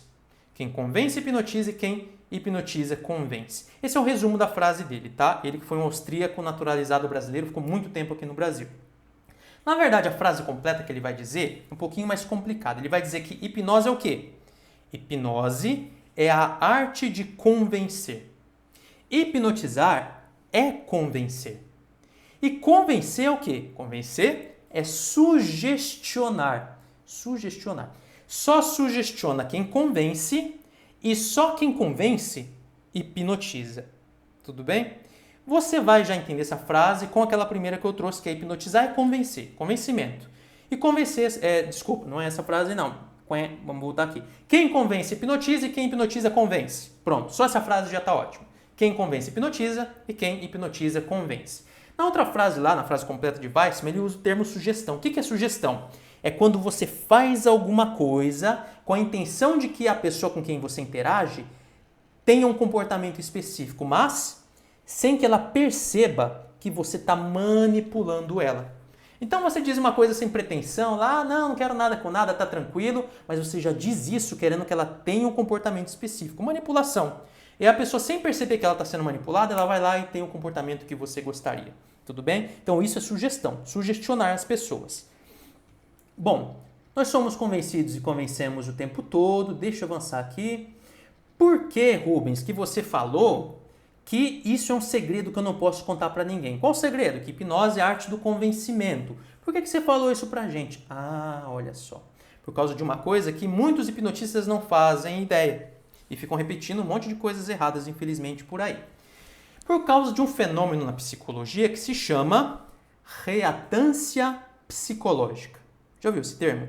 Reatância psicológica. É um termo do Jack Brain, psicólogo americano. Ou, se não, se você preferir, um termo que é usado na análise do comportamento, que é o contra-controle. Eu vou ficar com a reatância psicológica. Tá? A reatância psicológica é o quê? É uma reação que todo ser humano tem. Todo, né? Todo, já generalizar, já está errado, né? Que a maioria, vamos colocar, que é natural que o ser humano tenha. Vou ser bem honesto assim. Reatância psicológica é uma reação natural do ser humano quando ele percebe que alguém está tentando manipular ele. Olha só. Então, veja bem, você percebe que alguém está tentando te engabelar ali, te manipular. Você nota isso, você saca no comportamento da pessoa, na palavra que ela disse para você, no comportamento dela. E o que você faz? Você faz justamente o contrário daquilo que a pessoa quer. Olha só. Provavelmente, você já ouviu falar de reatância psicológica com o termo... Qual que é o termo? Me fugiu agora, que é um termo que a gente não usa na psicologia. Lembrei, psicologia reversa. Eu nunca ouvi falar desse termo dentro da psicologia, nem sei se tem algo escrito sobre isso. Mas você já deve ter ouvido falar, porque no senso comum é normal ouvir isso, né? Que é quando você diz para uma criança, eu quero que você coma o doce. Por que você disse isso para ela? Porque você sabe que ela vai fazer o contrário do que você disse. Reatância psicológica. Ela vai lá e não come o doce só para te contrariar. Reatância psicológica é uma resposta de birra da pessoa. Vamos colocar assim, que é talvez mais fácil de você entender. Uma resposta de birra. Toda vez que você quer controlar a liberdade de alguém, a pessoa faz o contrário daquilo que você quer. Não, mas você precisa parar de fumar. A pessoa até vai entender, mas lá no fundo vai ter aquele macaquinho, aquele diabinho que vai falar, não, vamos parar de fumar, porque não vou dar razão para ele. Isso é reatância psicológica, tudo bem? O que tem a ver reatância psicológica com hipnotismo, Rubens? Não acabei de dizer que hipnose ou hipnotismo é a arte do convencimento? Então imagina você chegar para uma pessoa e falar, ô fulano, deixa eu te hipnotizar? Ele pergunta, não, mas hipnose o que é? Não, eu vou tentar te convencer. Eu vou te convencer, pronto, se falou isso, destruiu a hipnose. Para toda pessoa que você vai hipnotizar e que você dá a entender que você está tentando convencer ela, acabou o hipnotismo. Zero hipnotismo para você, ó. Acabou. Não tem hipnose para você. O que a gente deve fazer quando a gente vai hipnotizar? Não deixar a pessoa entender que você está tentando controlar ela. Não deixar a pessoa entender que você está tentando convencer ela. Como? Você vai dizer coisas como, por exemplo, olha, hipnose não sou eu que faço, quem faz é você mesmo. Toda hipnose é uma auto-hipnose. Olha, eu só vou dar instruções, você segue se você quiser. Isso é verdade? Claro que não. Isso não faz sentido nenhum na psicologia. A hipnose precisa de uma relação humana, onde a pessoa ela segue, nem precisa ser humana, tá? Mas ela precisa de contingências, onde ela aprende a acreditar em alguma coisa para resolver problemas éticos na vida dela. Então eu sou um organismo e eu preciso acreditar em algo para ter um direcionamento do meu comportamento ao longo da minha vida. Quem que vai me dar direcionamento? Esse direcionamento? O ambiente, os objetos, os cachorros, as pessoas. Principalmente as pessoas, por causa da força do impacto da cultura. Quando você entra em contato com alguém, se você tiver confiança nessa pessoa, se você perceber que ela quer o seu bem, e a gente vai ter um termo para isso na psicologia também, muito usado dentro do hipnotismo, que é rapport. Quando você percebe que a pessoa quer te ajudar, você faz rapport automaticamente com ela. Ah, estou em contato com alguém que quer o meu bem. Nossa, ele quer meu bem, então vou deixar ele fazer meu bem. Fiz rapport com a pessoa, tudo bem? Mesmos objetivos, mesmos fins. Aristóteles já falou sobre isso. Olha só, Aristóteles já falou sobre tudo. Quando você percebe que as pessoas têm os mesmos fins que você deixa essa pessoa te ajudar. Mas quando você percebe que essa pessoa quer te controlar, quer te manipular, reatância psicológica. Hipnose e convencimento nenhum, convicção nenhuma dá certo, tudo bem? Então, vai hipnotizar uma pessoa, regra. Não deixe essa pessoa perceber jamais que você está tentando controlar, manipular ela, convencer ela. E aí os hipnotistas vão dizer um monte de lorota às vezes, como toda hipnose é uma auto-hipnose. Não, hipnose é você. Eu não tenho nada, eu sou só um facilitador. Mentira, isso é só um argumento para que a pessoa consiga ser hipnotizada sem reatância psicológica, sem resistência. Quanto mais você diz que a hipnose depende só da pessoa, menos resistência a pessoa tem. Isso vale só para hipnose, Rubens? Vale para tudo. Você está no emprego que você trabalha, você tem o seu chefe quer convencer você, não vai conseguir se ele deixar isso explícito. Ele precisa sugestionar, ele precisa esconder o desejo de manipulação dando sugestões, como se a ideia fosse sua. Ah, fulano, será que não seria melhor fazer isso? O que você acha? Ele já está te sugestionando. Na verdade, o que ele queria dizer, fulano, você tem que fazer isso porque eu estou mandando. Só que se ele dizer isso, reatância psicológica. A pessoa vai fazer o contrário do que ele está falando. Então tem todo um jogo aí de permissividade, de fazer o truco, né? Tem todo o blefe aí que todo hipnotista tem que ter para poder convencer sem perceber que está convencendo. É sempre assim o hipnotismo. E por isso eu tenho muita dificuldade, confesso para vocês, com o hipnotismo.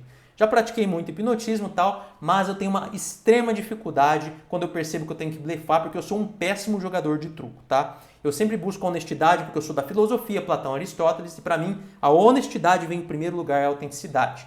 Quando eu tenho que enganar, usar uma palavrinha aqui e ali, mesmo para contar para uma criança. A criança pergunta, papai, de onde que vêm as crianças? De onde elas nascem?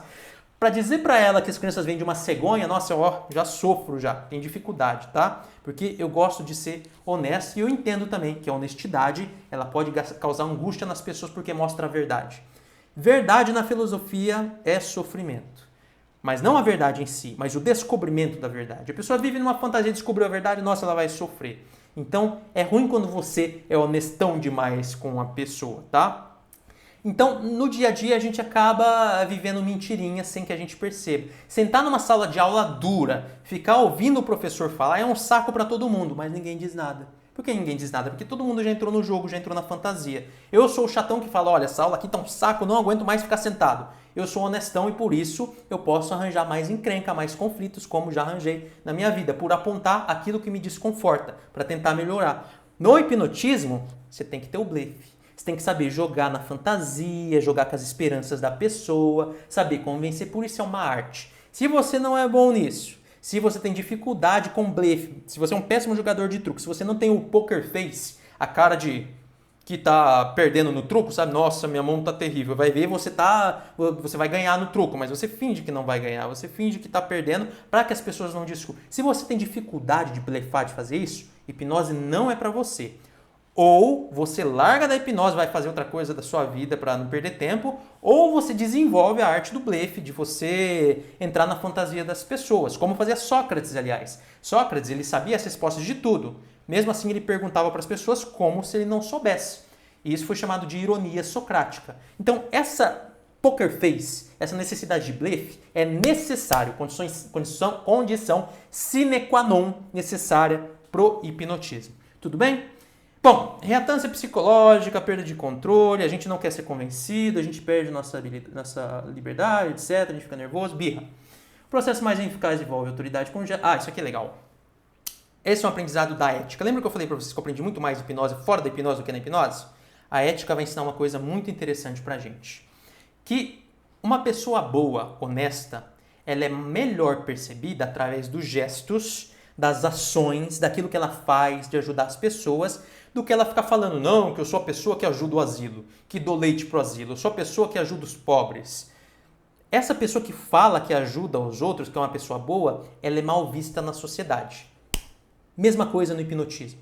Se você chegar falando, não, que eu sou hipnotista, que eu vou te hipnotizar, que a pessoa já torce o nariz e reatância psicológica. Agora, se você chegar com a postura aberta, olhar nos olhos da pessoa, uma postura assertiva de redução de incerteza, a tendência é você ser um melhor hipnotista. Ou seja, você é um melhor hipnotista quando você inspira confiança. E não quando você fala sobre hipnose, sobre ter razão, sobre que você está certo e a outra pessoa está errada. Quer mostrar que você está certo? Mostra com a sua atitude, não mostra com as suas palavras. Suas palavras não são bem-vindas nesses casos. Tudo bem? Hipnose é a mesma coisa. Você tem o gesto do hipnotismo, do hipnotista, o convencimento, a postura do hipnotista, e não as palavras de que, eu sou bom hipnotista, eu faço isso aqui. Essa pessoa não é muito legal, ela vai causar estranheza nas pessoas. Ela vai ser vista como uma pessoa vaidosa, etc. Tchau. Não é legal ficar falando sobre isso. Demonstre. Mesma coisa que eu falei na ética. Você fazer o bem para as pessoas, faça o bem com as suas atitudes. Não fica falando, que eu vou dar leite pro asilo. Coisa chata. Vai lá e dá leite pro asilo e não conta para ninguém. Isso é, na verdade, a postura do herói, né? A pessoa que ajuda todo mundo e não fala para ninguém. Te encorajo e te desafio a fazer isso. Bom, o corpo segue instruções de maior previsibilidade e menor incerteza, entende como verdade. Isso eu já falei, né? Viktor Frankl, já adiantei algumas coisas. O que a gente usa para convencer alguém no hipnotismo? Hipnotismo, mas sabendo que hipnotismo acontece o dia todo, a vida toda, com todo mundo, né? O que um médico vai usar para convencer o seu paciente de que ele tem que fazer o tratamento e não perder tempo com isso? O que você vai convencer o seu coleguinha, o que você vai usar para convencer seu coleguinha de ir num bar que você quer à noite e não no outro que ele quer ir? O que você vai usar? Olha, você vai usar tudo que existe no ambiente. E essa é uma outra característica do bom hipnotista que muitos hipnotistas por aí, ditos profissionais, não sabem. Você usa tudo. Você usa aquilo que a pessoa vai ouvir falar de você antes de se encontrar a primeira vez com você. Percepção de poder, de autoridade, de honra, de dinheiro, de fama, fortuna, são coisas que hipnotizam já as pessoas sem que elas encontrem a primeira vez com a pessoa dita honrada, privilegiada, poderosa. Tá? Então isso já hipnotiza. Ouvir falar. Depois, quando você encontra a maneira como você anda, a maneira como você olha nos olhos. Tem gente que fala que quanto menos piscar, mais você convence. Balela, tá? Balela isso. Se você não piscar, a pessoa vai achar que você tem um problema na visão, vai se sentir manipulada, vai se sentir algo estranho, vai se afastar de você. O que mais convence? Naturalidade sempre. Honestidade vai ser sempre número 1 do convencimento, tá? Pesquisas científicas. O que a gente usa para convencer tudo? Gestos, roupas, olhar, comportamento, palavras, sons, tom de voz, velocidade da voz, o ambiente em que você hipnotiza, vamos dizer, consultório médicos, quadros na parede, jaleco branco, tudo isso hipnotiza. Hospital, tudo isso hipnotiza pra caramba, porque o ambiente que hipnotiza, tudo bem? O ambiente que muda as nossas percepções, a maneira como o nosso corpo responde, ok? Tudo hipnotiza. E o ritual. Tem um cara chamado Mircea Eliade, que é um romeno, professor da Universidade de Chicago. Mitos, religiões, rituais, sagrado, ele vai estudar tudo isso. Ele vai dizer que os rituais, eles são extremamente importantes para o convencimento, para a convicção. Mesma coisa no hipnotismo. Não é só chegar e pá, convencer. Tem que ter todo um aquecimento que começa lá de trás. Então o hipnotista vai chegando, a pessoa ouve falar, marca um horário, aí chega lá cheia de expectativa, sabendo que vai acontecer alguma coisa. Aí vê o hipnotista, que não precisa ser um hipnotista mesmo, pode ser um médico, um profissional da saúde, um advogado, um juiz, um desembargador, um político. E a hora que ele vê, o corpo dele já responde de determinada maneira, totalmente alinhada com tudo aquilo que ele já se aqueceu para acontecer naquele momento. Tudo aquilo que ele já preveu. Todas as probabilidades, elas, bum, caem no colo dele a partir do momento que ele olha para o hipnotista, tudo bem? Ritual. Ritual. Música, sons, palavras, cheiros, gestos, tudo isso influencia muito no resultado do hipnotismo. Hipnose, não sei se você já percebeu, se não, já deveria ter percebido, não é técnica. Ah, então hipnose você senta, pega um relógio, balança o relógio e aí você pede para a pessoa fazer tal coisa, conta até 3 e pum, faz tal coisa. Não entendeu nada de hipnose. Hipnose é puro convencimento. De que jeito? Da maneira como você sentir, da maneira como você saber. Claro, tem coisas que você pode fazer que a gente sabe que dispara fenômenos, e eu posso ensinar isso em outra aula para vocês. Tem coisas que disparam fenômenos, mas esses fenômenos só são disparados se você souber convencer a pessoa através da retórica, através da sua relação com ela. Tudo bem? Mistério, ritual. O mistério é muito importante para você conseguir uma resposta hipnótica da pessoa. Se você explicar tudo tintim por tintim, a pessoa fica presa na explicação. Se você não explicar e deixar um mistério, a pessoa vai preencher com tudo aquilo que ela já tem dentro dela que fortalece o hipnotismo. Então você fala para ela, ó, alguma coisa vai acontecer. Ela pensa no pior, ela pensa em toda aquela fantasia, aquelas coisas que disparam o hipnotismo, que são todas as coisas que ela já viu na televisão. Aquilo faz com que a hipnose melhore. Se você fala para ela, ó, tal coisa vai acontecer assim, assim, quando você colocar a mão e quando isso descer. Previsível demais. Essa previsibilidade não dispara a ansiedade da pessoa. E você, como hipnotista, precisa saber disparar essa ansiedade, essa expectativa. Como? Apontando para algo que vai acontecer, deixando um mistério no ar e sabendo convencer a pessoa desse algo. Tudo bem? Isso é hipnose. Esse é o comportamento de um bom hipnotista. Desculpa. Bom, hipnotista precisa estar convicto. Como que a gente fala isso dentro da hipnose? A gente fala da metáfora da capa do mago. Acho que isso deve ser uma metáfora dos Estados Unidos, né? Que deve surgir ali do Richard Bandler, dos caras da PNL, da PNL. Enfim, eu acho que essa é uma metáfora que surge lá, mas eu penso também que isso pode ter surgido antes desse cara aqui, ó. Franz Anton Mesmer, tá? Franz Anton Mesmer é o cara do magnetismo animal, médico, que talvez foi o primeiro cara a conseguir com que um júri avaliasse seu procedimento e descobrisse o efeito placebo. Só foi descoberto depois, muito depois, de maneira mais exata, assim. Mas o efeito placebo já foi descoberto, quando ele faz o magnetismo animal e as pessoas descobrem, julgam, que não tem nada de muito verdadeiro naquele magnetismo animal. Ou seja, vou resumir aqui para vocês. Mesmer chegava numa pessoa e dava passes, tá? Passava a mão nela e a pessoa tinha uma reação absurda, assim. E aí os caras foram lá e fizeram vários experimentos duplo cego que até então não existiam.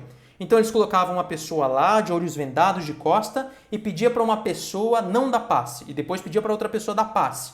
A pessoa reagia do mesmo jeito. Conclusão, não é o passe que faz a pessoa reagir. O que é que faz? As pessoas não sabiam e muitas pessoas não sabem até hoje. O que você acha que faz a pessoa reagir no magnetismo animal, na hipnose?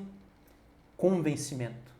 A pessoa precisa estar convencida de que algo é para disparar uma reação do organismo que leva ela para um fenômeno hipnótico. Convencimento. Mesmer era, assim, fatal em convencer as pessoas com a autoridade dele e ele tinha uma capa lilás que ele usava. Então talvez essa metáfora aí da capa do mago surge lá de Mesmer com sua capa lilás que conseguia convencer muito bem as pessoas e era excelente, ele era muito eficaz naquilo que ele se propunha a fazer. Tudo bem? Parabéns para o Mesmer. Eu acho que ele é muito rejeitado hoje na literatura. Não tem porquê, porque ele foi genial naquilo que ele fez. Bom, já ouvi falar muito também dentro do magnetismo animal, não muito dentro da hipnose, mas do magnetismo. Provavelmente você já também, se você já estudou hipnotismo, senão você aprende agora comigo, sobre a necessidade do estado de presença. Estado de presença, o que é isso? Aí tem pessoas que vão fazer exercícios com o pé no chão, abrir e fechar a mão, imaginar a presença. Não, pessoal. O que é esse estado de presença? Eu vou explicar certinho para você agora. O estado de presença é você não demonstrar preocupação com coisas futuras ou passadas. Por quê? Preocupação que você mostra com seus gestos, com as suas palavras, passa incerteza para as pessoas. E aí, incerteza convence? Não convence. Se não convence, hipnotiza? Não hipnotiza. Incerteza não hipnotiza. Qual que é a postura do hipnotista? Uma postura de certeza, uma postura de presença, de chegar, se dedicar àquilo que ele está fazendo com precisão, com certeza, com ousadia, olhar nos olhos e ir lá e fazer. Isso hipnotiza, tudo bem? E não olhar para você e ficar, eu não sei, aí olha para o lado, aí, o que eu tenho que fazer hoje à noite? Aí tá com o cara do lado assim, você tá no celular, passa a impressão de que você está inseguro, nervoso. Insegurança, nervosismo, desconhecido, aleatoriedade, incerteza. Isso não hipnotiza. Você precisa estar convicto, chegar chegando e saber mostrar aquilo que você está fazendo como certo, para convencer a pessoa. Quanto menos incerteza você demonstra, mais você muda o comportamento da outra pessoa na direção da sua certeza. Tudo bem? Isso é regra no hipnotismo, tá? Não demonstrar fragilidade, insegurança, eu não sei o que eu estou fazendo, comecei a estudar hipnose agora, mas não sei o que eu estou fazendo direito, porque não tenho certeza se vai dar certo. Será que eu posso te hipnotizar para tentar? Não vai conseguir. Quem que convence outra pessoa assim? Você quer vender um produto na internet, você vai dizer, olha, esse livro aqui não é muito bom, eu li, não gostei muito, ele está um pouco caro, é verdade, ele está um pouco velho, tem uma página rasgada, mas eu quero vender ele para você porque eu preciso de dinheiro. Você vai comprar? Claro que não, você vai dizer, esse livro é o melhor do mundo. Esse livro aqui não tem livro melhor escrito do que esse livro. Ele tem poucas páginas, você lê ele de um jeito muito fácil, está num preço assim, maravilhoso, pode comprar ele porque você não vai se arrepender. Pronto. Reduziu a incerteza, você tem maior probabilidade de comprar o livro. Mesma coisa na hipnose. Redução da incerteza, convicção, uma postura de certeza. Professores, advogados, políticos estão o tempo todo buscando posturas de certeza para se comunicar com as outras pessoas. Até você tá também, mesmo que você não perceba.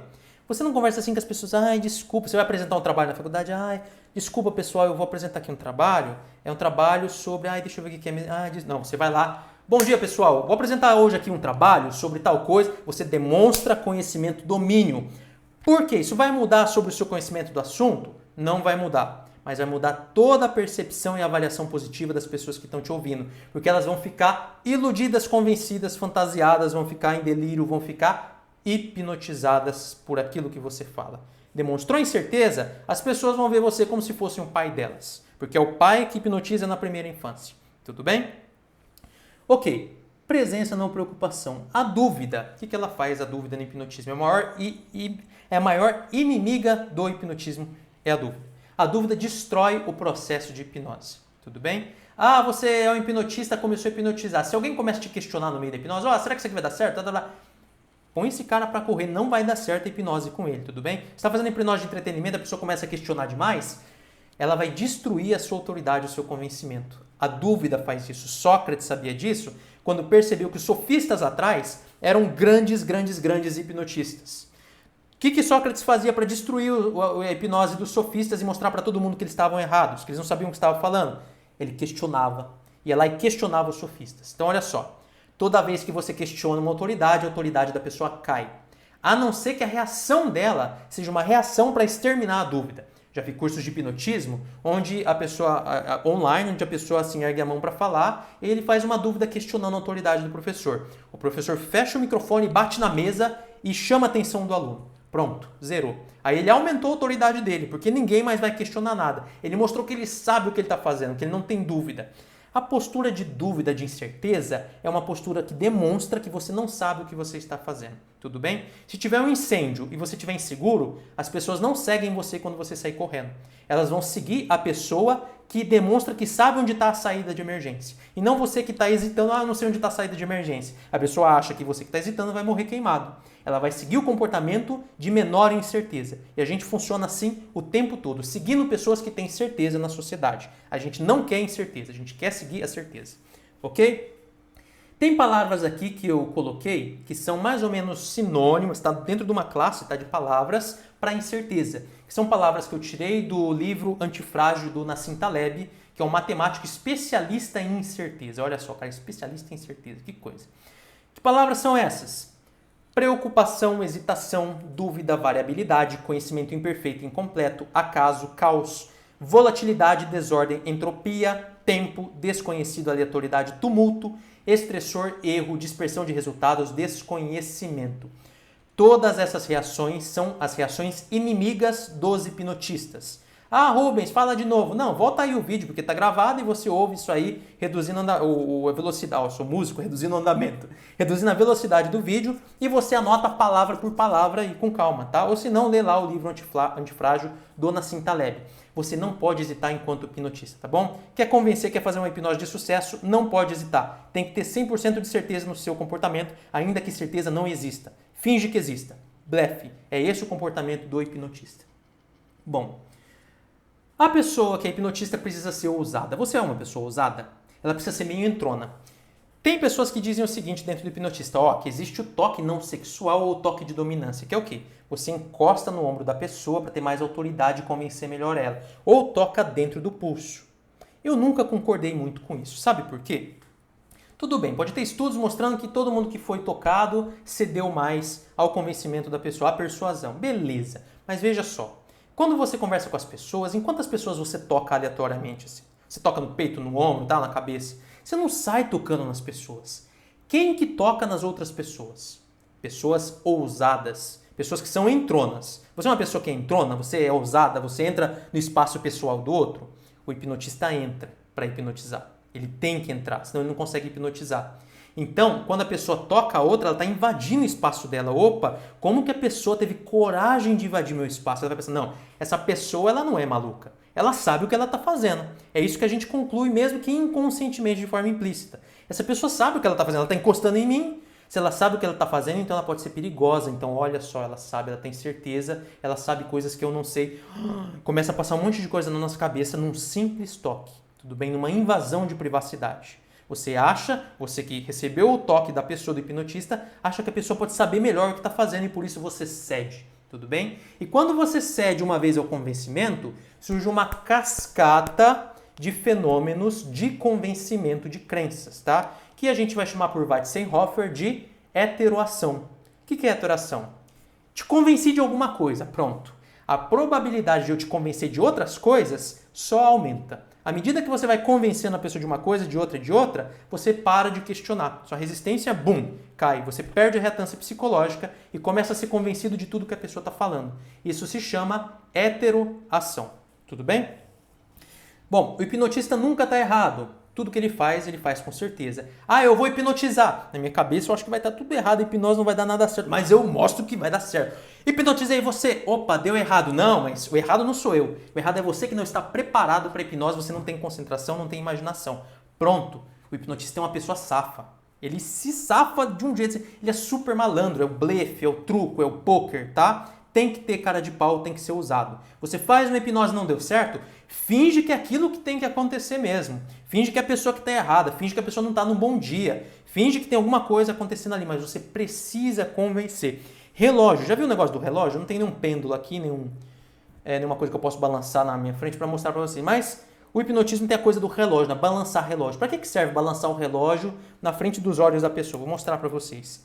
Puro convencimento. Você pega o relógio, aí a pessoa já vem com aquela coisa da merceliade, né? O mito, o desconhecido, o mistério. Nossa, o relógio, o que tem a ver com hipnose? A pessoa já preenche aquilo ali com tudo aquilo que ela viu nos mitos da vida dela, tá? Então ela já viu o relógio, ela já está hipnotizada. Ele vai hipnotizar, tem um relógio ali de bolso e tal. Pôs na frente dela, o que vai acontecer? Você começa a balançar o relógio. A pessoa, ela consegue acompanhar o relógio, o pêndulo, durante algum tempo, ó. Para lá e para cá, para lá e para cá. Não muito tempo, minha vista já está cansada. Depois de um tempo, meu olho começa a piscar e eu começo a ter um fenômeno que chama... já fiquei cansado. Eu começo a ter um fenômeno que chama nistagmo. O que é nistagmo? É quando o olho começa a ficar assim, ó, piscar como se tivesse o Rapid Eyes Movement do sono REM, né? Quando você dorme profundamente, seus olhos ficam piscando assim. Começa uma batedeira aleatória dos olhos assim. O que acontece? Isso vai hipnotizar a pessoa? De jeito nenhum. O que hipnotiza a pessoa? É ela achar que o batimento dos olhos leva ela para a hipnose. Pronto. Está aqui o segredo da hipnose. Se você fazer a pessoa acreditar que os olhos dela batendo quando você mexe os olhos, quando você acompanha o relógio de bolso, o pêndulo que você balança na frente dela, se ela acreditar que isso leva para a hipnose, Você consegue hipnotizar ela. É questão de convencimento. Já viu o exercício dos olhos? Eu posso ensinar para vocês. Vocês fecham os olhos e dão um jeito de trancar os olhos. Conseguir uma catalepsia dos músculos pequenos, como dizia Dave Elman, Liebo dizia isso também, né? E aí você não consegue abrir os olhos porque parece que está colado. Quanto mais você acredita que está colado ou que você pode colar os olhos, mais hipnotizado você fica. Heteroação. Ou como disse Fábio Puente, não sei se eu peguei o livro dele aqui, eu tenho o livro dele ali. Fábio Puente, aquele, lembra do programa do Gugu, não sei se vocês são mais velhos como eu, que ele ia no ouvido das pessoas e você não sabia o que ele estava falando, você achava que aquilo que ele estava falando que hipnotizava. Não. O que ele faz para hipnotizar é convencimento, tudo bem? O Fábio Puente tem várias técnicas em que ele fala, que é no livro dele, ligar o motor da hipnose, que servem para ligar o motor da hipnose. O que liga o motor da hipnose? Convencer a pessoa de um único fenômeno. Convenceu ela de que bater os olhos causa hipnose? Pronto. Você consegue convencer ela de qualquer coisa por causa do fenômeno da heteroação. Convenceu de uma coisa, conseguiu convencer de várias por causa do aumento das probabilidades de persuasão e redução da incerteza. Beleza?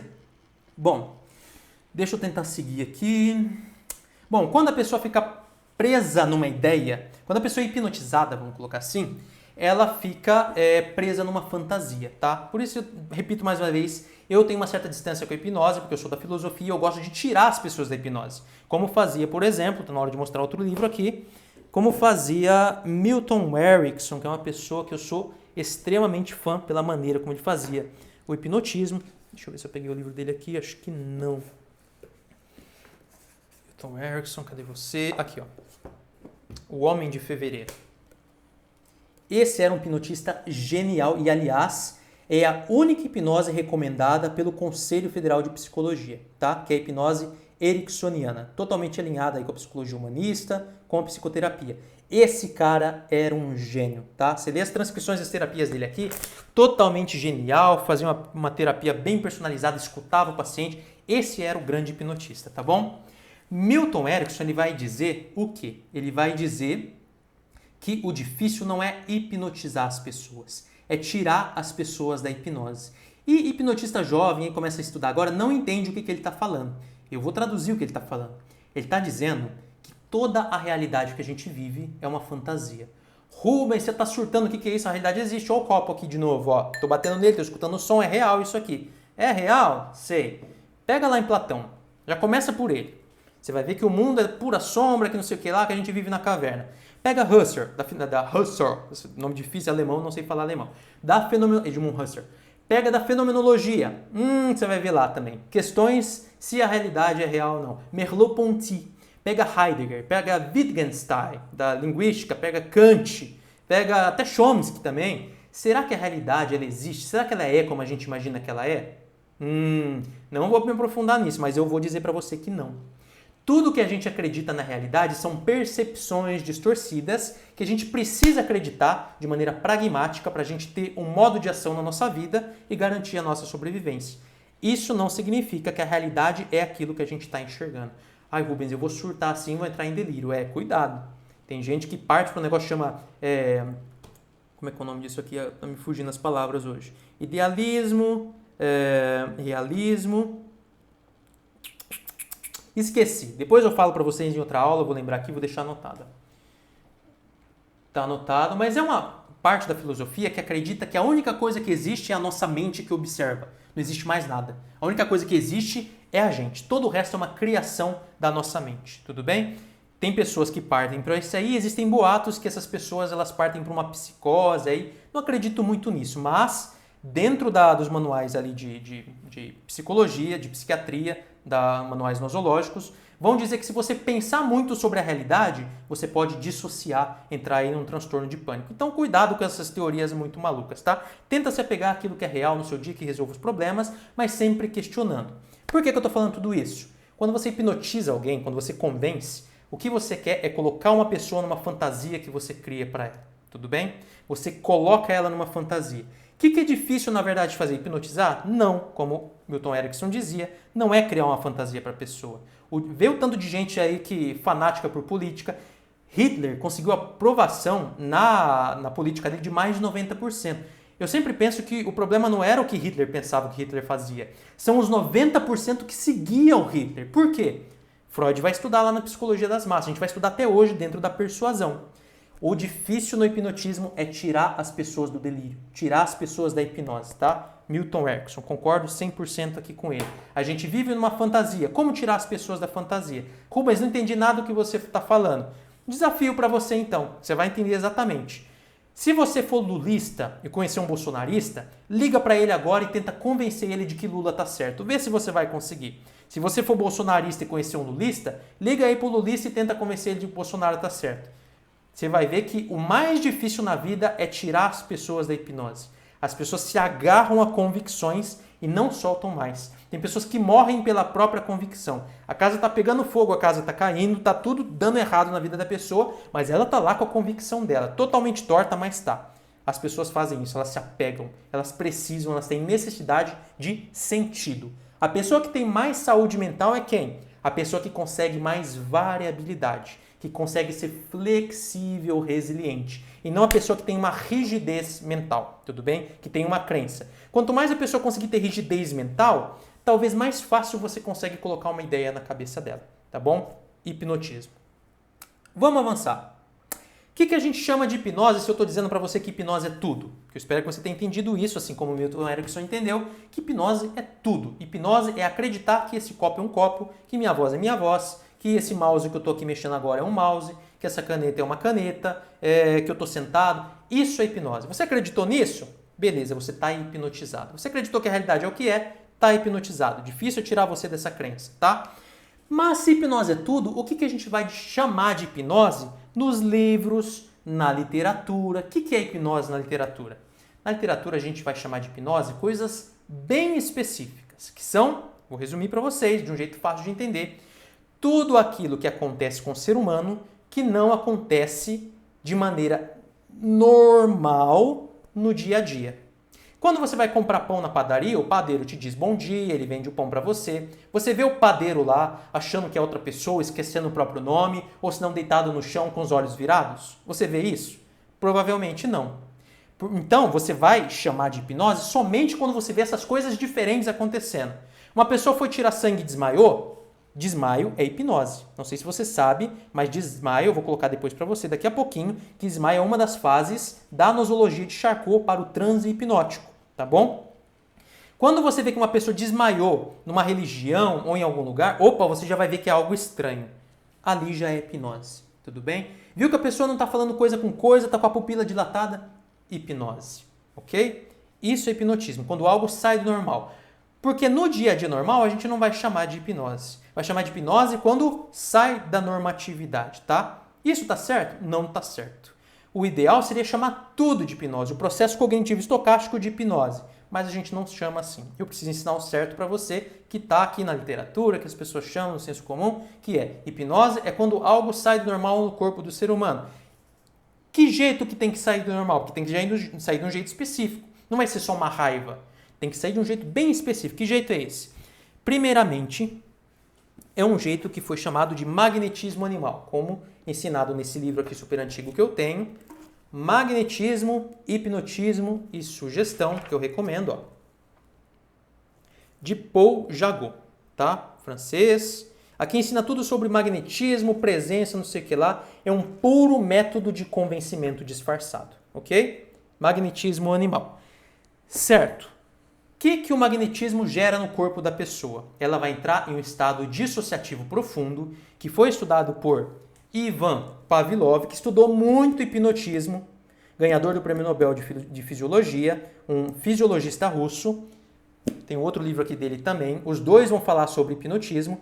Ele vai chamar esses estados hipnóticos de inibição transmarginal, paradoxal, ultraparadoxal, que vão ser estudadas depois por William Sargan, que é um psiquiatra que vai trabalhar com estudos polêmicos, LSD, hipnotismo, placebo. Lá nos Estados Unidos ele vai descobrir coisas interessantes a partir do trabalho de Pavlov.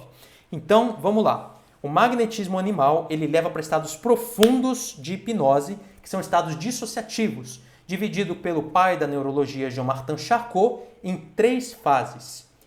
Catalepsia, ou imobilidade tônica, como é chamado hoje, a pessoa ela trava. Tem pessoas que em abuso sexual, roubo, elas travam.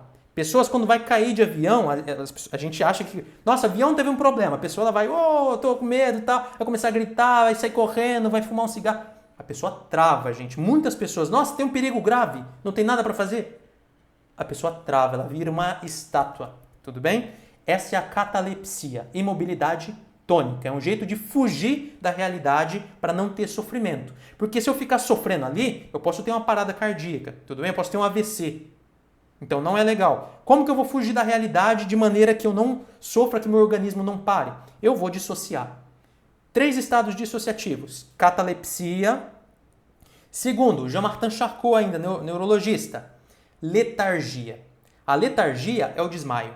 Você desmaia e você fica com imobilidade flácida. Você pega no corpo da pessoa, tá molinho, molinho, molinho. Você abre os olhos dela assim, ó.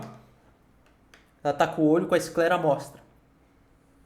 Ela não tá, parece que ela não tá ali, não tá consciente. Se você coloca ela num BXP, índice bispectral, que os anestesistas usam para verificar o nível de consciência, você percebe que não tem consciência ali ou uma consciência muito baixa.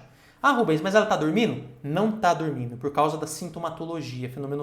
A parte fenomenológica, você observa, sintomatológica mesmo, você percebe aqui o engrossamento das jugulares, pele pálida, você percebe mão extremamente fria, corpo extremamente quente, boca seca, você percebe esclera à mostra, ou então os olhos travam, você coloca estímulos, o olho não se mexe, você fura a pessoa, você queima a mão dela, ela não tem reação nenhuma, que aí os estados que os magnetistas usavam no passado, para poder fazer cirurgias sem anestesia química. Então, essa é a letargia, tudo bem? Catalepsia já tem anestesia também. A catalepsia já tem anestesia, a letargia também. E depois tem um terceiro estado de Charcot, que aí é complicado, hein? Aí o bicho pega, que é o sonambulismo artificial. Esse é difícil de falar. O que é o sonambulismo artificial? É quando a pessoa, em um estado dissociativo, ela abre os olhos, acorda e sai falando que é outra pessoa com uma voz assim. Se dá algo para ela escreve com uma letra diferente ou de trás para frente. Ela diz que sabe da sua vida, do futuro, o que vai acontecer. Ela diz que nasceu em outro ano. Ela diz coisas estranhas. Ela apresenta habilidades estranhas que ela não tinha. Ela pinta quadros que ela não pintaria se ela não tivesse nesses estados. E aí vai dar muito pano para manga para quem? Para os parapsicólogos. E aí eu recomendo para vocês aqui, ó. Primeiro, A Face Oculta da Mente, do Padre Quevedo.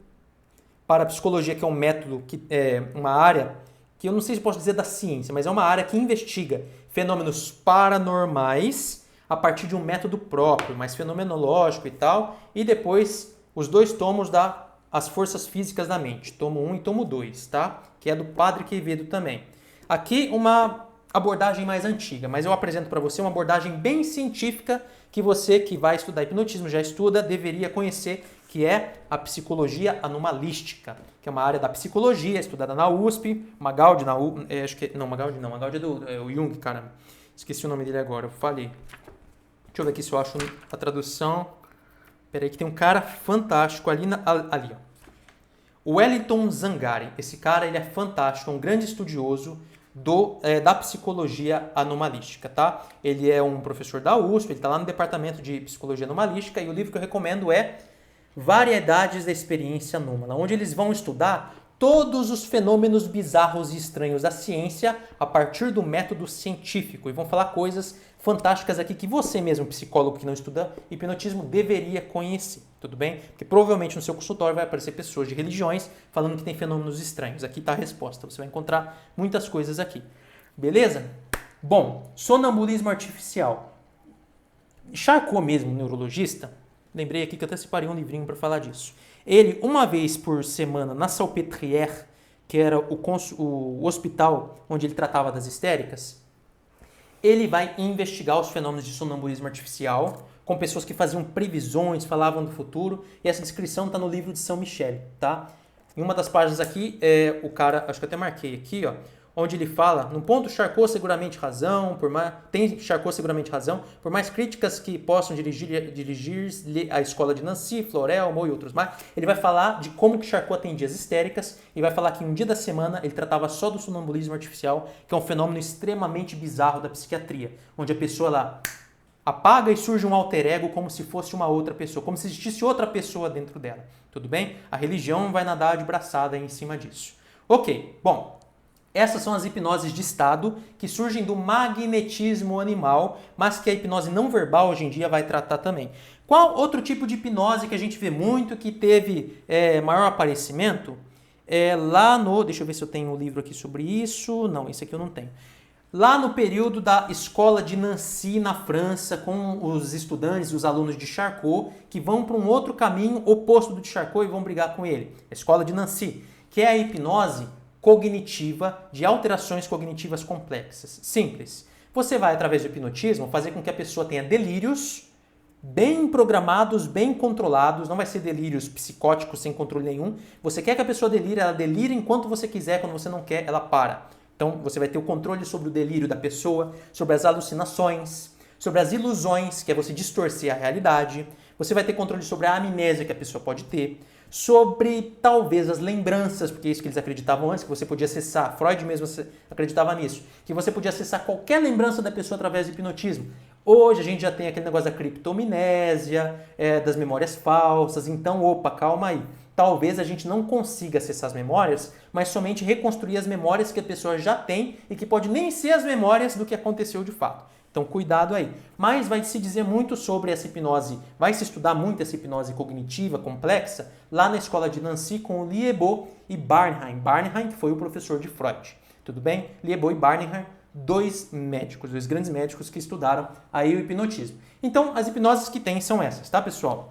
Hipnose de um estado profundo de Charcot, hipnose fisiológica e uma hipnose cognitiva complexa. Outras pessoas vão dizer, não, que fechar os olhos e imaginar, visualizar é hipnose. Você pode chamar assim também, mas se não tiver alterações cognitivas, as pessoas vão ter uma certa resistência para chamar isso de hipnose, tá? Porque se for para pensar como Milton Erickson e eu penso, tudo é hipnose, porque hipnose é linguagem, pessoal. Hipnose é dar um rótulo para esse copo. Como que esse copo chama? Copo, beleza, está hipnotizado, está em delírio. Beleza? Isso para mim é hipnose. Certo? Bom, vamos avançar. Rubens, hipnose é perigosa? Bom, eu vou dizer que, vou citar Voltaire, aqueles que podem te fazer crer em absurdos, podem te fazer cometer atrocidades. Tá? Para responder essa pergunta, eu te pergunto o seguinte. Você conseguiria, talvez com toda uma estratégia de persuasão, fazer uma pessoa dar um tiro em outra? Fazer uma pessoa entregar o dinheiro dela para você? O que os estelionatários fazem quando ligam para sua avó? Eles hipnotizam sua avó? Não. Eles usam conversa. Na minha leitura, eles hipnotizam sim, mas a leitura do que é definido hipnotismo como estado, como alteração cognitiva, a gente vai dizer que não, eles usam a lábia. Agora veja bem, se eles não utilizam hipnose e conseguem convencer o outro de fazer atrocidades, como diz Voltaire, imagina se ele usasse hipnose. Então, eu, como um estudioso da hipnose, eu vou dizer que sim, a hipnose em mãos erradas pode fazer muito mal, que é o que acreditava, e eu concordo 100%, Milton Erickson. Ele era a favor de censurar os livros de hipnose, porque a hipnose nas mãos erradas pode fazer sim mal para muitas pessoas. O seu poder de convencimento vai lá em cima e você pode fazer com que as pessoas façam coisas que elas não queiram fazer de maneira que seja prejudicial para elas, tudo bem? Na época de Charcot já saiu um texto, que acho que foi do próprio Charcot, que publicou que a hipnose podia sim ser perigosa e que através da hipnose você podia fazer uma pessoa dar um tiro em outra e coisas do tipo. Tem experimentos aí em que as pessoas colocam uma arma de brinquedo na gaveta, hipnotizam as pessoas, colocam ela em delírio, fazem ela irem lá na gaveta, pegarem a arma e dar tiro em outra de mentira, porque era bala ou de festim ou não tinha bala nenhuma. E esse experimento dá certo e mostra que a pessoa podia dar tiro sim, mesmo sendo hipnotizada. Bom, altas questões aí. Se você quiser colocar no Google, hipnose é perigosa, você vai encontrar matérias de pessoas aí que cometeram atrocidades. No Brasil, a gente tem um religioso aí, que eu não vou citar o nome porque eu não quero problemas, mas esse hipnotista, esse religioso, ele abusou de várias mulheres. E quando eu assisti o documentário dele, a descrição é um ritual hipnótico perfeito, com presença de catalepsia, com presença de letargia, com presença de sonambulismo artificial, com perda de consciência. Ou seja, ele usou a hipnose o tempo todo para poder abusar daquelas mulheres, tá? Hipnose é perigosa? É perigosa sim. Por isso, se você quer fazer terapia com hipnotista, escolha bem essa pessoa, tudo bem? Vou indicar até o que Fábio Puentes fala. Escolha alguém que já está ali na área da saúde, que já estude e que tem uma ética ali muito legal que você possa confiar. Beleza? Legal. Bom, Milton Erickson quis se censurar, já falei, Charcot sobre fazer mal. Isso é importante também, pessoal. E acho que eu vou encaminhando aqui para o fim, que é a pergunta: hipnotismo é fazer a pessoa fazer aquilo que ela não quer? Isso é uma coisa que as pessoas, assim, elas se enganam também. O hipnotista ele vai fazer eu realizar tudo aquilo que eu não quero realizar. Vai fazer eu ter um comportamento que eu não aprovo. Gente, se você diz isso, você não entendeu o que é hipnose. O que é hipnose? Hipnose é eu te seduzir de maneira que você queira fazer aquilo que eu quero, que eu tenho a intenção que você faça. Não é, tem água aqui dentro, mas eu não quero beber. O hipnotista ele vai chegar aqui, fazer pirlim pim pim, pororom pom pom, abracadabra, você vai beber água agora? Eu não quero beber, mas eu vou beber água. O hipnotista não faz isso, ele não tem esse poder, isso não existe. Não é que existe, como diz o Padre Quevedo, tá? Não existe, pessoal, beleza? O que o hipnotista vai fazer? Ele vai chegar e vai falar pra você, olha, porque esse copo, ele é um copo mágico, essa água aqui ela faz bem porque é uma água magnetizada, vai fazer bem para você, olha como é lindo, olha, eu tenho evidências aqui de pessoas que beberam essa água, elas ficaram muito bem felizes, tá? Olha como as pessoas ficaram felizes. Ela vai te seduzindo até que você fala, olha, por que não? Eu acho que eu vou tomar essa água assim, aí você toma. O hipnotista, ele fez você querer tomar água, e esse é o papel do hipnotista, é convencer a pessoa de querer algo que talvez ela não queira, tudo bem? Como, por exemplo, colar as mãos, já viu? A gente não cola as mãos, pessoal. Só que se você convencer uma pessoa de que ela tá com as mãos coladas, ela vai disparar um fenômeno ideomotor, onde ela não vai conseguir separar as mãos dela, tudo bem? Por quê? Porque a gente tem esse fenômeno disponível dentro da nossa filogênese, dentro do nosso organismo. Se eu deixar a mão em um lugar e pensar fortemente que eu não vou conseguir mexer essa mão, eu acabo por não conseguir mexer mesmo. E quanto mais sugestionável eu for, ou quanto mais processos de absorção eu conseguir atingir, sabe o que é absorção? Vai falar muito aqui nesse livro que eu recomendei para vocês, Variedades da Experiência Anômala. A absorção é quando eu começo a ler um livro e eu me perco nesse livro de uma maneira que eu entro em flow. Tem um cara que chama Mihaly Csikszentmihalyi, que ele vai estudar o estado de flow, né, que você entra em transe lendo. Vendo um livro, vendo um filme, conversando com alguém e você esquece do que está em volta. Você passa por esses estados? Se você passa, pode ser que você seja sugestionável. E se você for sugestionável, se você se concentrar colocando a mão numa superfície, pensando que sua mão está colada e que você não consegue separar ela, você vai terminar por colar sua mão na superfície. Você não vai conseguir erguer a sua mão. E assim o hipnotista pode colar a pessoa na cadeira, pode colar a mão dela nos lugares, uma mão na outra. Tem livros antigos de hipnose que falam para você colar a mão da pessoa na caneta. Se você é sugestionável e você ouve o hipnotista te sugestionando para você colar, você cola. Se você não tem hipnotista nenhum e você se convence disso só pensando eu vou colar a minha mão, eu vou colar a minha mão, o ambiente, a força, a maneira como você segura vai fazer com que você fique convencido e você vai colar essa mão. Que na verdade não é colar, é na verdade ter um movimento ideomotor onde a sua musculatura trava. Você tem uma catalepsia, que é um fenômeno, que eu não falei isso até agora, é importante falar, um fenômeno dissociativo. O fenômeno dissociativo é quando você tem uma desagregação mental, como dizia Pierre Janet, onde o seu módulo mental, que é um só, ele se separa em 2, em 3 ou em mais. Onde uma parte fica automatizada e você não tem mais controle, você fala coisas sem controle, pensa coisas sem controle, escreve coisas sem controle. Lembra da psicografia ou escrita automatizada da psiquiatria? Então, você faz coisas sem controle porque você tem uma desagregação dos módulos mentais, tá? Então é como se uma outra pessoa tomasse conta daquela parte do seu corpo ou daquele processo cognitivo, enquanto você não perdeu completamente o controle. Então você fica dividido. Esse é o processo dissociativo, tá? Processos dissociativos. Bom, convencimento que o seu pensamento, sua palavra, sua ação seja... Sim, isso aqui é muito importante também, que eu queria finalizá-la com isso, dizendo que tudo isso que eu ensino para vocês é uma coisa bem complexa e bem perigosa, como acreditava Milton Erickson. Eu espero que a partir dessas informações, desse conteúdo, você pegue tudo isso e siga isso de forma a fazer o bem para as pessoas, tudo bem?